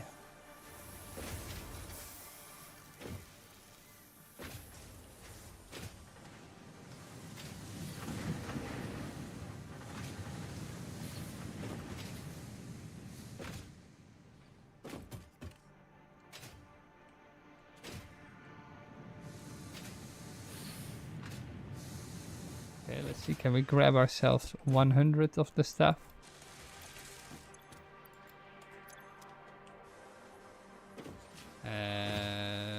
Maybe...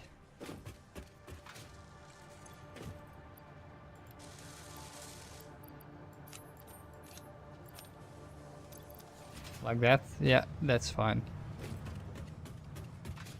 Let's go back. Okay, so we can now research that the oil, crude oil. Before we do that though, we have to automate the oscillators because otherwise we can't explore as fast.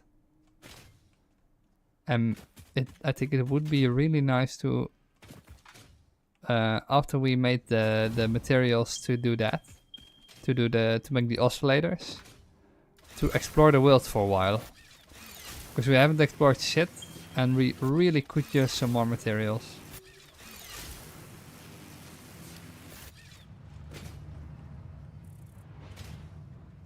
We do need to bring quite a lot of material along with us, though.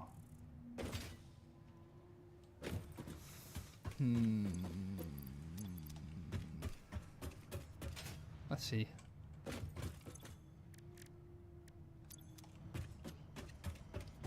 The map. Where are you at?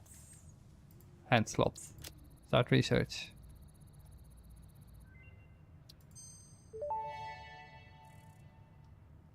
Tool belt expanded. I compounded sulfur's tristatic atom matrix into a quadrimensional gate vortex. You can now carry more stuff. Nice.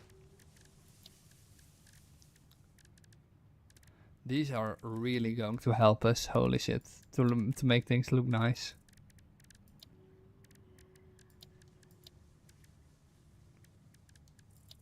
This is not our inventory. This is our inventory, so we can put this in our inventory. Maybe I think this will be better. Let's see if we can produce the items needed for the other thing. Where is it? Jetpack. We need motors. Of course we do.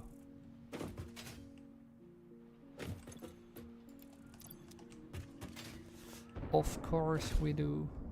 It's re-entering.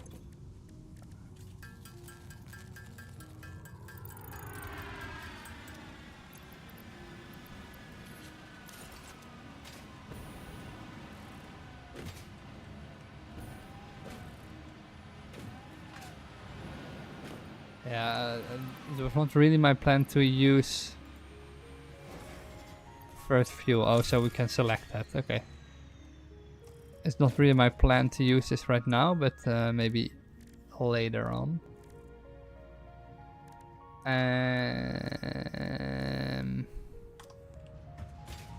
When we automate all the other parts, we can all the other fuels. We can use this this jetpack, because right now it's really useless. Because I'm not going back and forth to delete more woods. Let's see.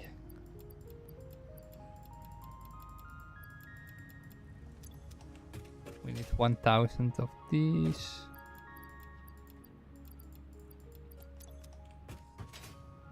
So just let it produce. We need 500 of these.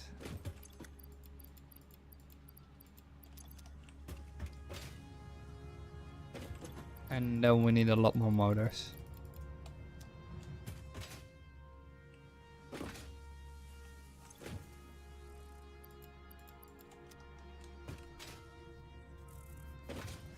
And then we can automate trains. I don't know if we need plastics for that, but we'll see. Let's take a look at this though.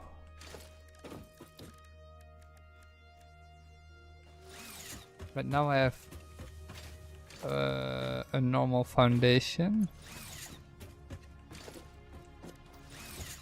I know you can use other things too, but I haven't seen like concrete foundations or anything like that.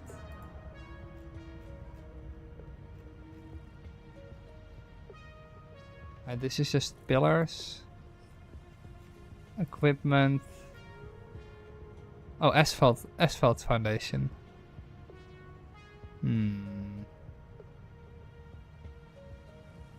Grip metal foundation? What is the difference?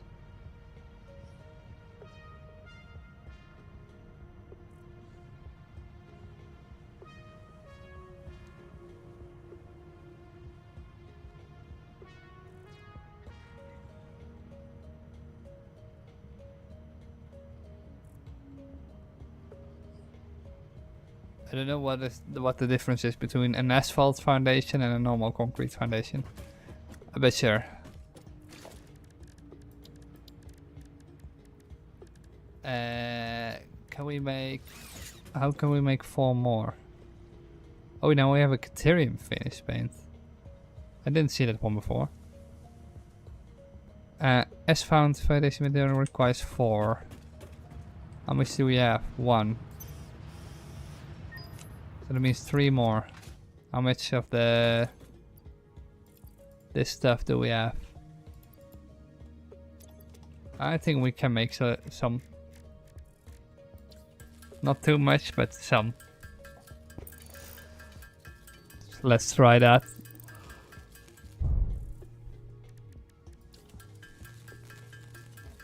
I don't know what 15 brings us, or 21.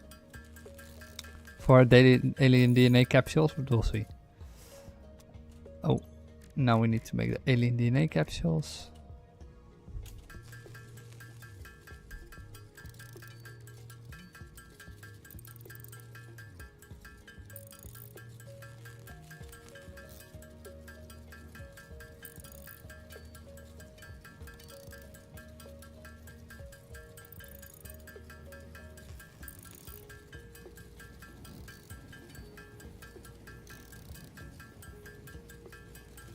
Yeah, that's about it.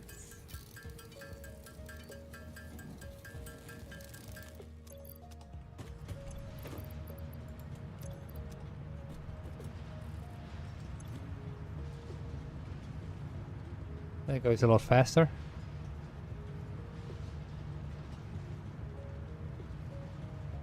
Okay, 5.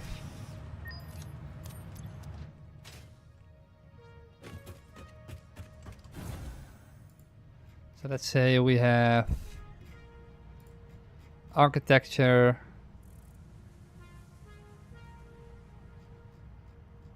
where did I see asphalt?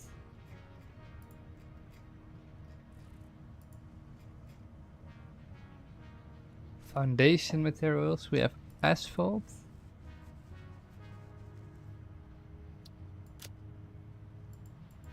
And then we have 2 more.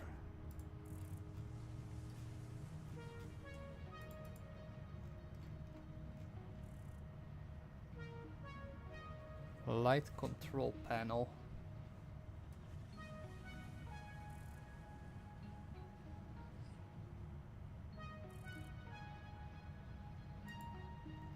I don't think this is really useful for anything else, really. No, it probably isn't. 1000, the golden nets, holy shit.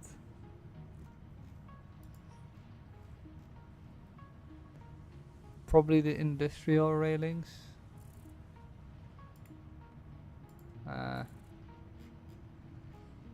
We have 2, so we can buy something with 2.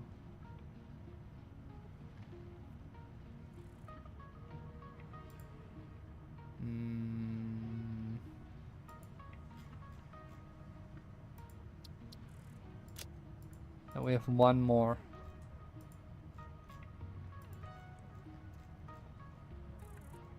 Do I see something that's 1?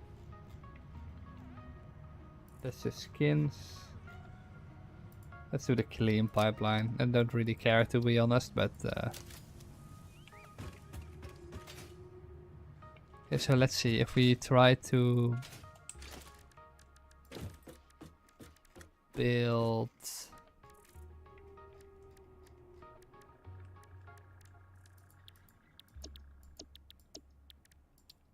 this, for example.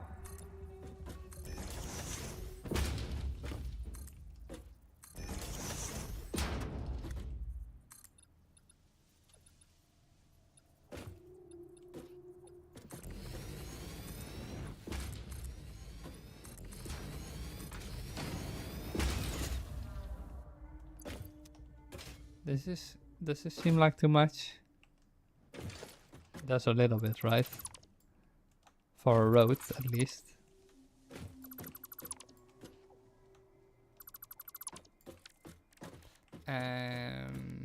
How about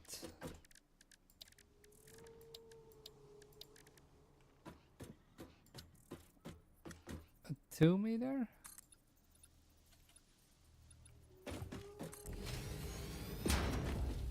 I think 2 meters is fine. We haven't really used this at all.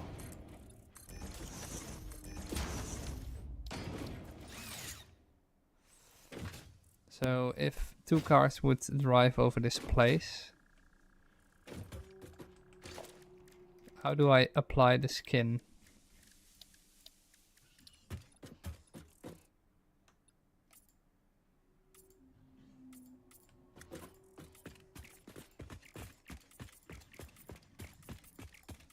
Okay, now this is asphalt. This doesn't really have to be asphalt, I think.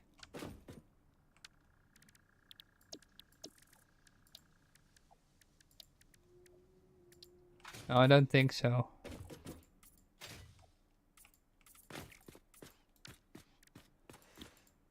And the colors. So we have a custom swatch for... Yeah, let's make this matte.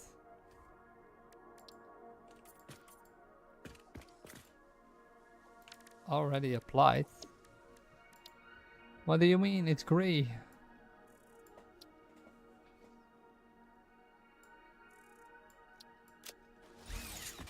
It doesn't seem like it's applied.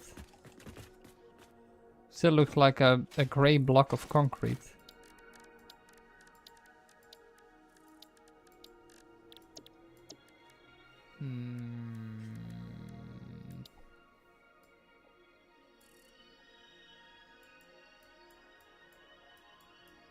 I don't think I can...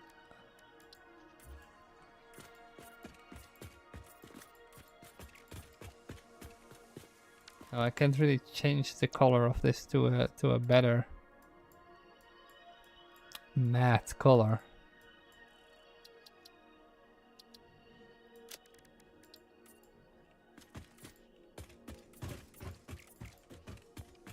I can do it for this though.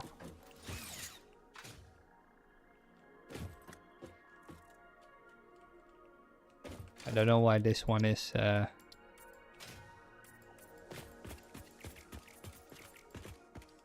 it's mainly the sides that it does change patterns.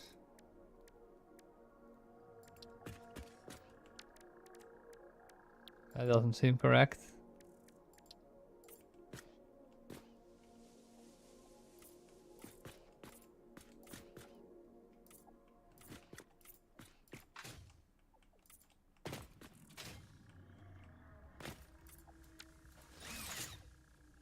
How do I make these yellow? Or another color, actually.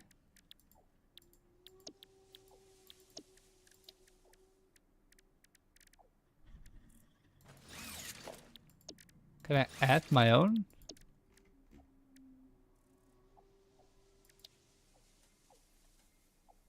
So let's say I want a completely white one.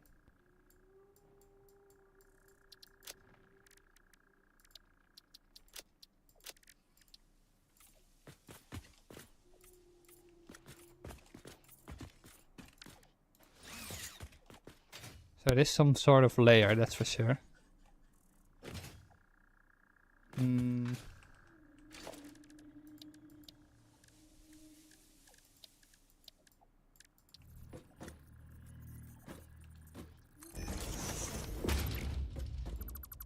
Okay, so we can add some other designs to this.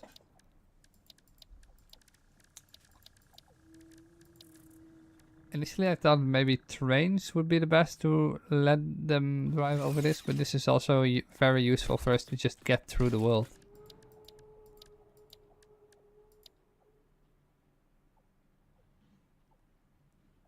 And right now I'm thinking maybe I should have erased this by 1. But I could also just make a bottom foundation. But that would also take up quite a few parts.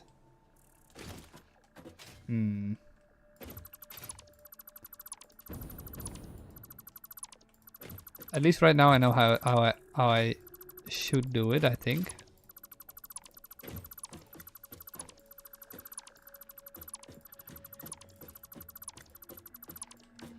Okay, so let's say we want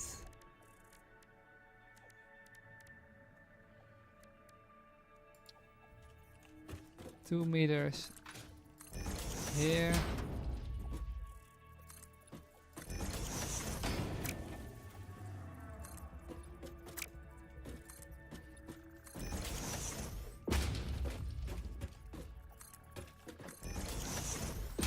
Like this. And then we'll do an inverted half ramp like that. An inverted half ramp like that.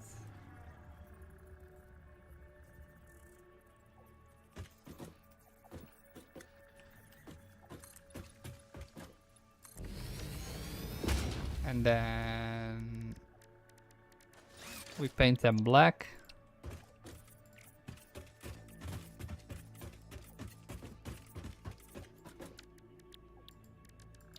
Then we do half material on top.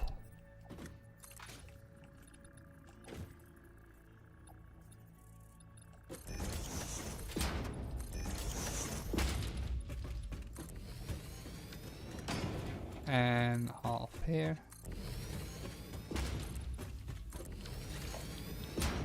Build 5,000 concrete foundations. Make them black as well.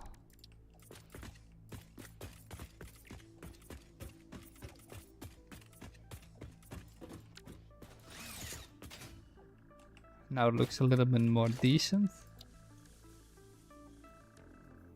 And now the painting on top.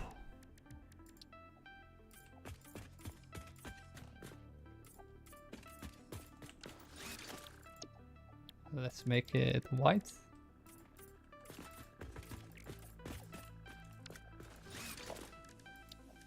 Well, we don't have that much space, so we need something to work with, right?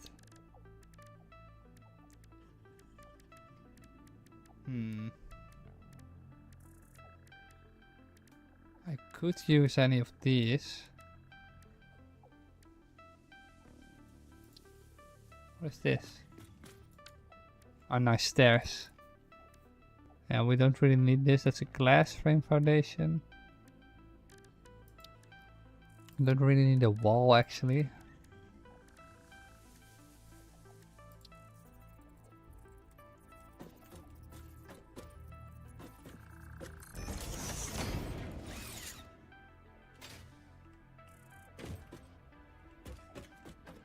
You know, this would have looked cool if it was on the side, but for some reason this... If it wasn't like that, hanging off.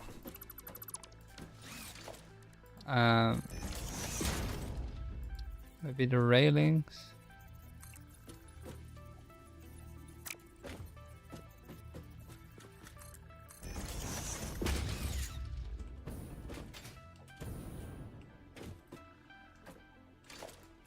Well, it has something, but not really.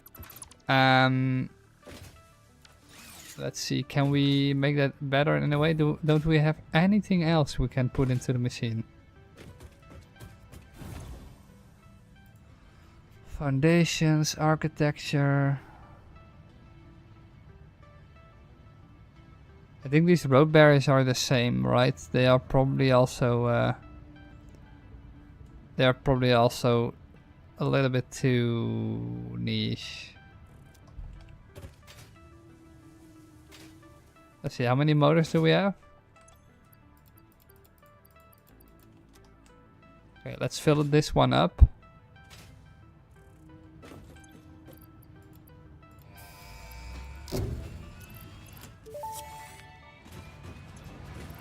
Milestone reached. Trains are excellent for efficiently moving vast quantities of parts. Train logistics can be made more precise and complex with tools found in the railway signaling milestone. I listen to all my pioneers, often when they're not even aware of it. So due to popular demand, I have added a motivational message. Choo choo mother. What the fuck?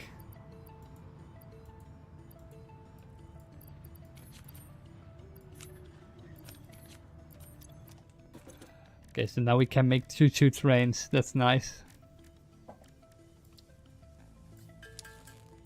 Which also means, I think,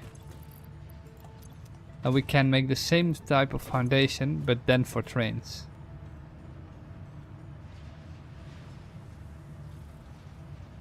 Let's see, we have 2.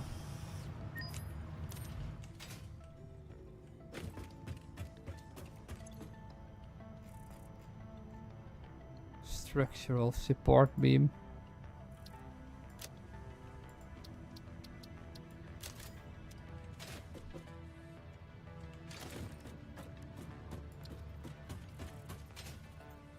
I don't know if these look better, but they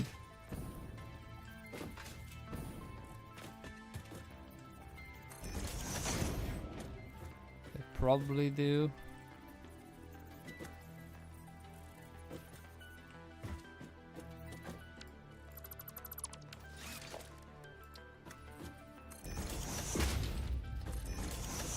I mean, it's just a little bit better, but it is better. Let's try to just do it like this. See how it looks from the outside.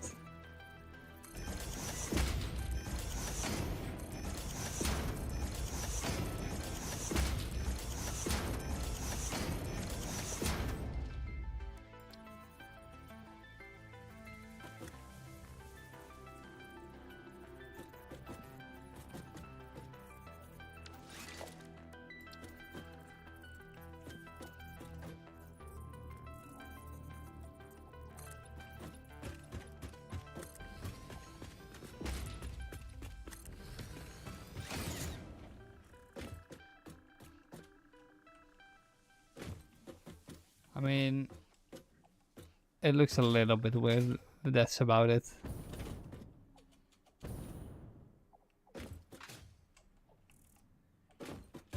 I think this is the best we can do, probably.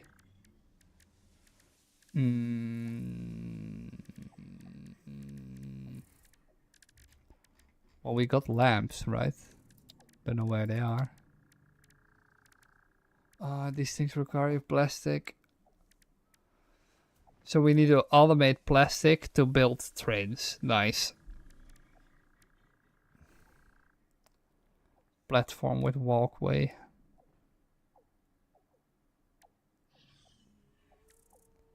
I also don't know how steep you can build a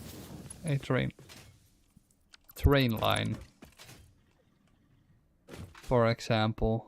I do think you can. So let's say you want to build a train line right here over this part.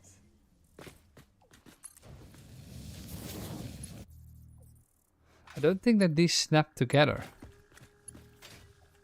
I mean, you will probably have to get the entire train lines yourself, right? Because making turns with this will probably be horrible.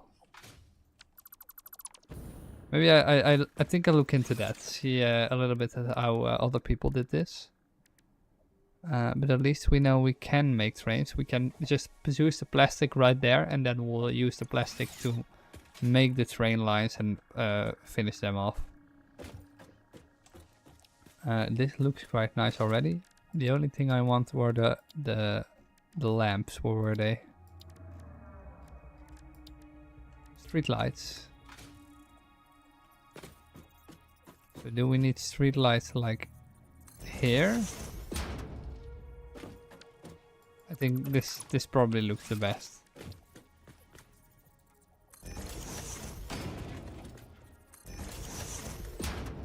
That's maybe a little bit too close together.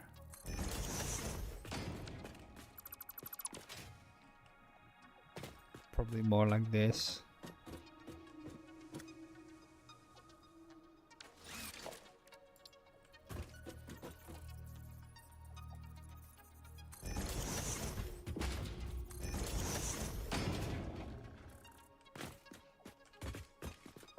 Yeah, I think this looks best. Do we have other things we can put on here?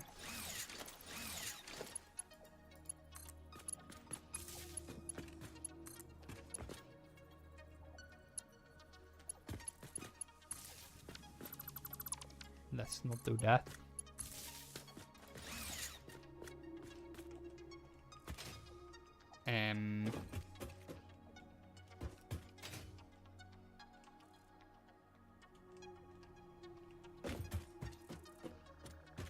That does ruin it a little bit. I don't think we'll attach these because we can attach them one at a time. So if we save these, we call this default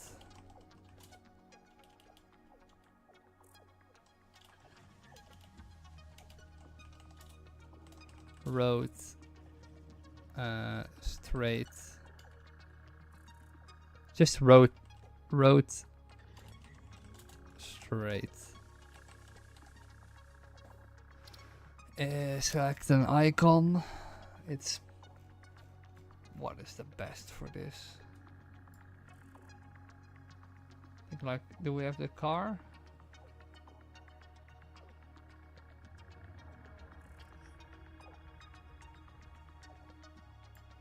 What in the hell is this? Is that a teleporter?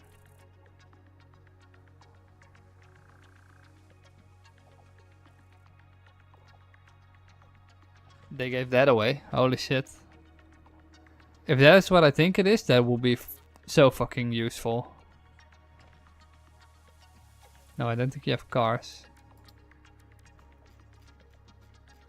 Oh, you do? And let's just do the truck.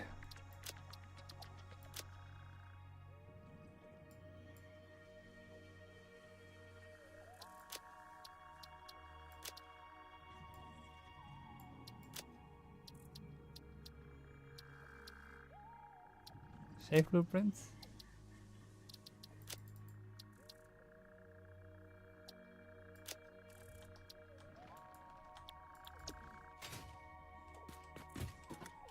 Okay, so right now if let's say I have this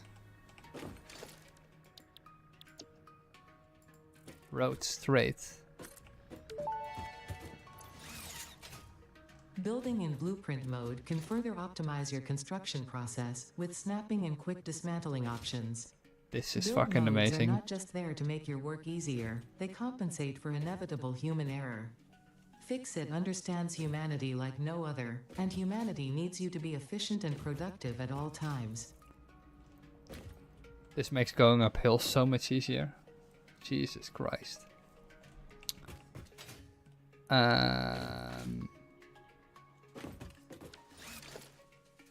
How do I mass dismantle? No, not that. Can I dismantle the entire blueprint?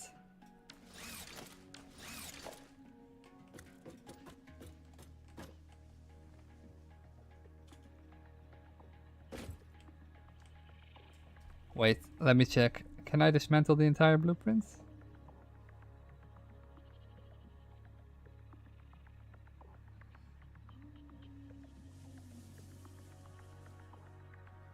Hitting F. Yeah, that's... Oh, alright. R.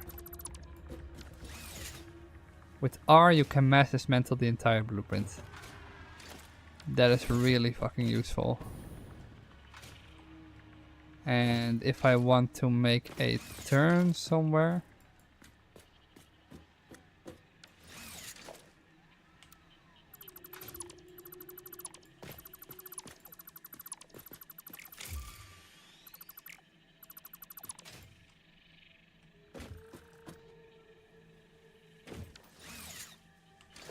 right here. If I would want a...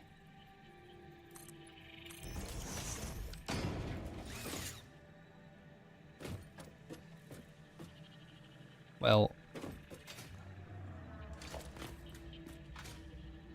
would I want? No, I would not want that.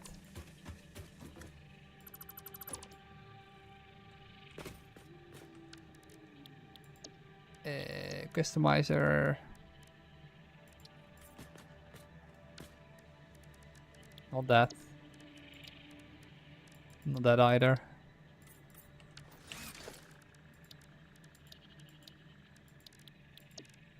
Patterns.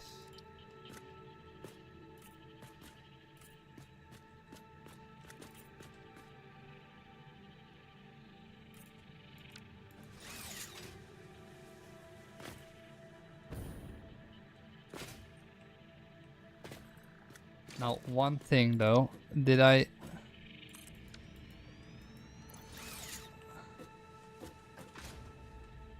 Oh, I almost thought I forgot something in the middle here. But happily, that was not the case. Luckily, that was not the case.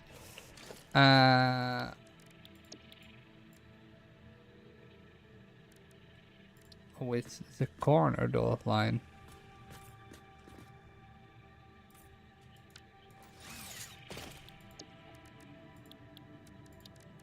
So we swatch one, that's completely white.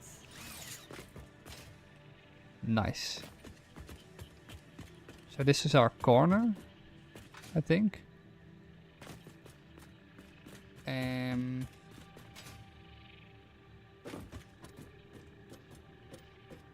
Yeah, I don't think I need to add this in any direction. So for example, if I have, this is road straight, road T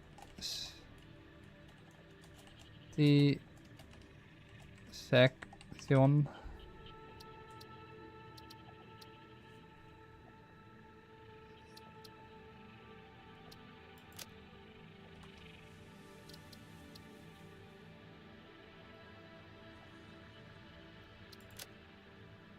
It is really annoying though that you can't, that there isn't really a way to distinguish them.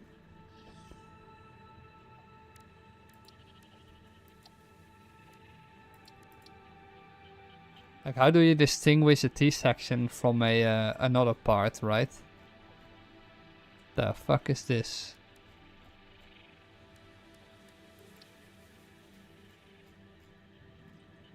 I don't know.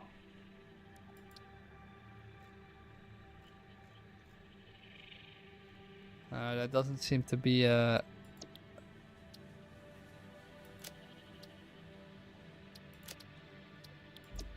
good way to do that. Road straight, road T section. So just to test this out.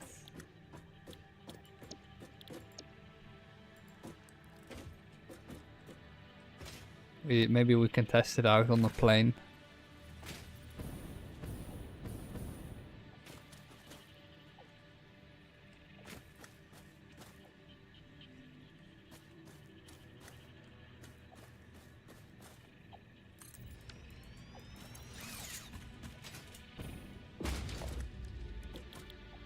And now we want a T section right here. This will be a little bit finicky though.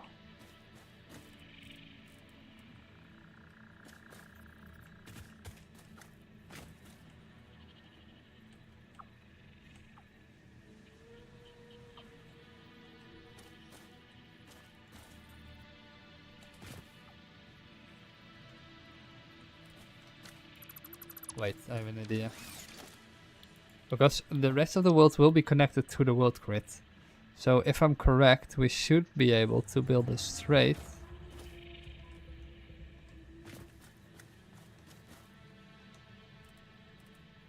Somehow I can't connect this to the world grid.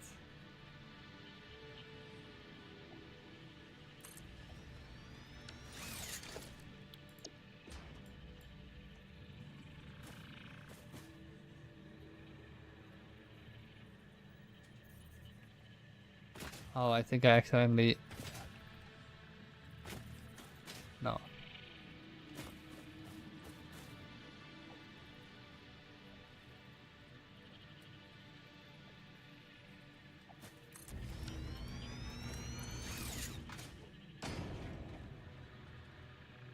Oh my god, look at that. That looks fucking amazing. I love it. These do seem to be like quite a lot of lights.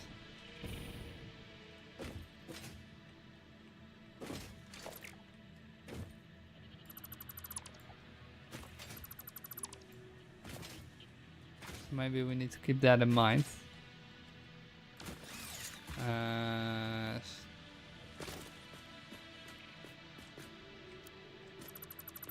So if we say, for example, that the street light should be in the middle here.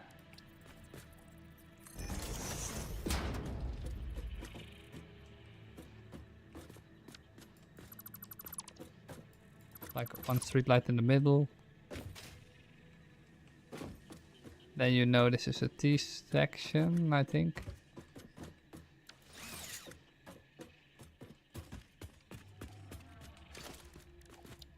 And then maybe a power pole on the corner right here. Because otherwise we can't connect them.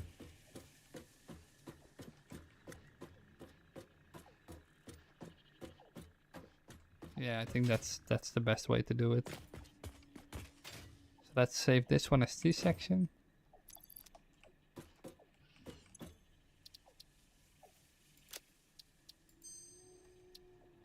Okay. And now we can make a few that go up and down. Well, up and down is the same thing, but you get it. Yeah.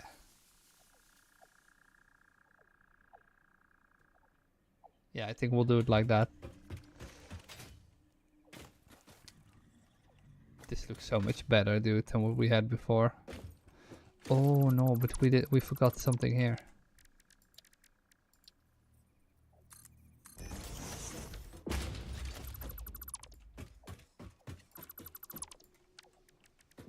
We need an inverted corner of 2 meters.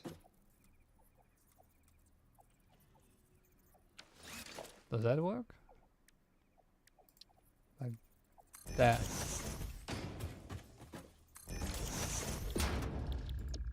Customizer.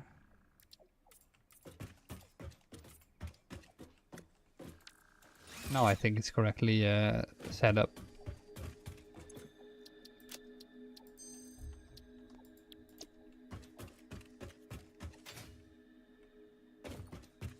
Okay, this should do it.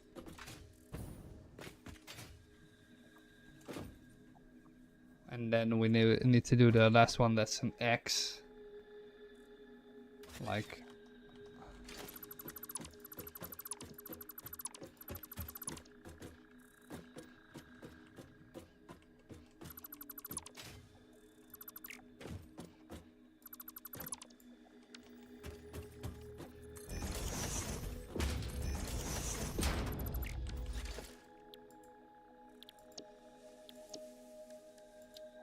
Can we do that?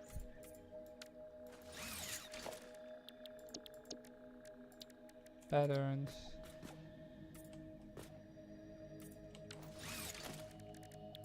Customizer.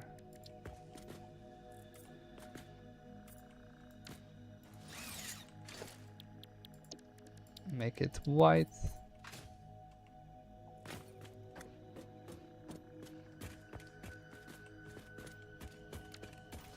Then we'll need to change the underside as well.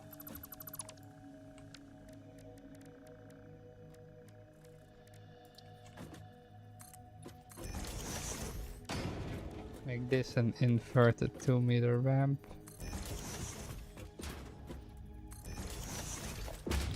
And make it all black.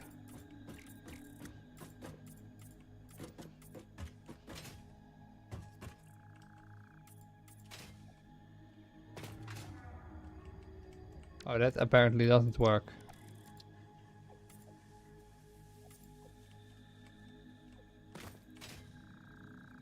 Oh, it automatically makes it asphalt if you make it white.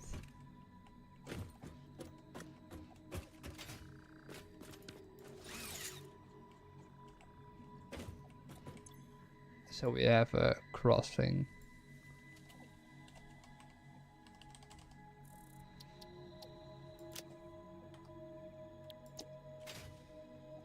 And now we only need to make the thing that goes up, I think.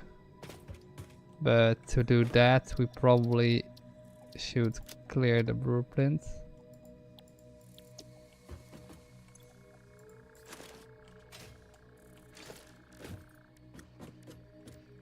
We probably should just make one that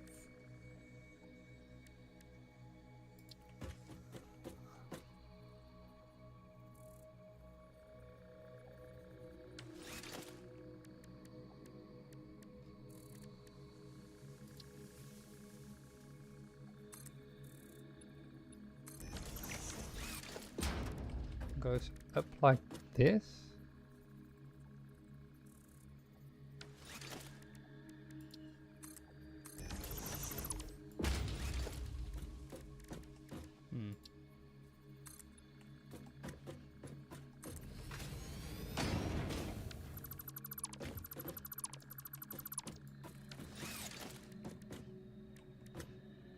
So we can make a one that goes up by 4 and one goes up, one that goes up by 2.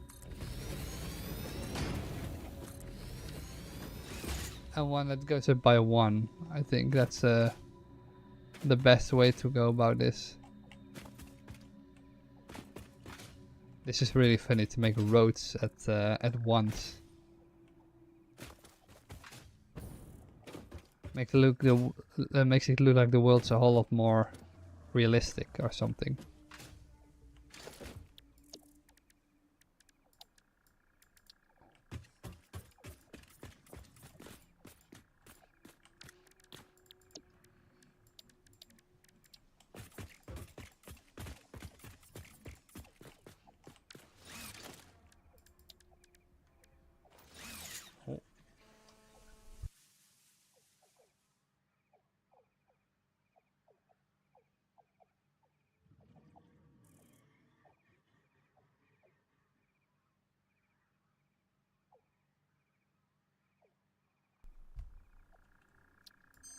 Alright, let's see. Patterns.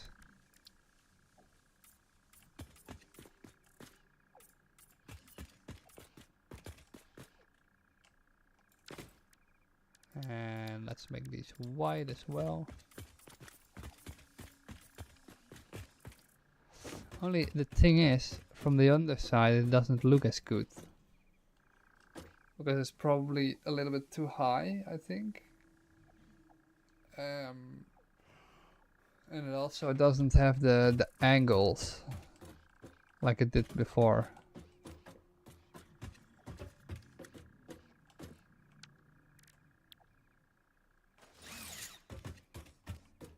So there might be a better way of doing this. That's something I have to figure out later though. But it's time for me to go now. It's time to me to go for now. Thank you. Holy shit. Yeah. Let's do it like that. Hopefully you've enjoyed watching. If you wait. Yeah. Hopefully you've enjoyed watching. If you enjoyed gameplay or enjoyed me streaming, then leave a like, leave an impression. Maybe if you watch this on YouTube later on.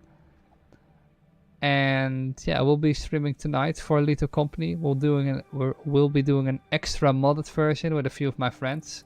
Will be really funny because there will be a lot of people that will get really scared because we've improved the sounds and everything. So yeah, hopefully you stick around to watch for that. And otherwise, I'll see you again later. So yeah,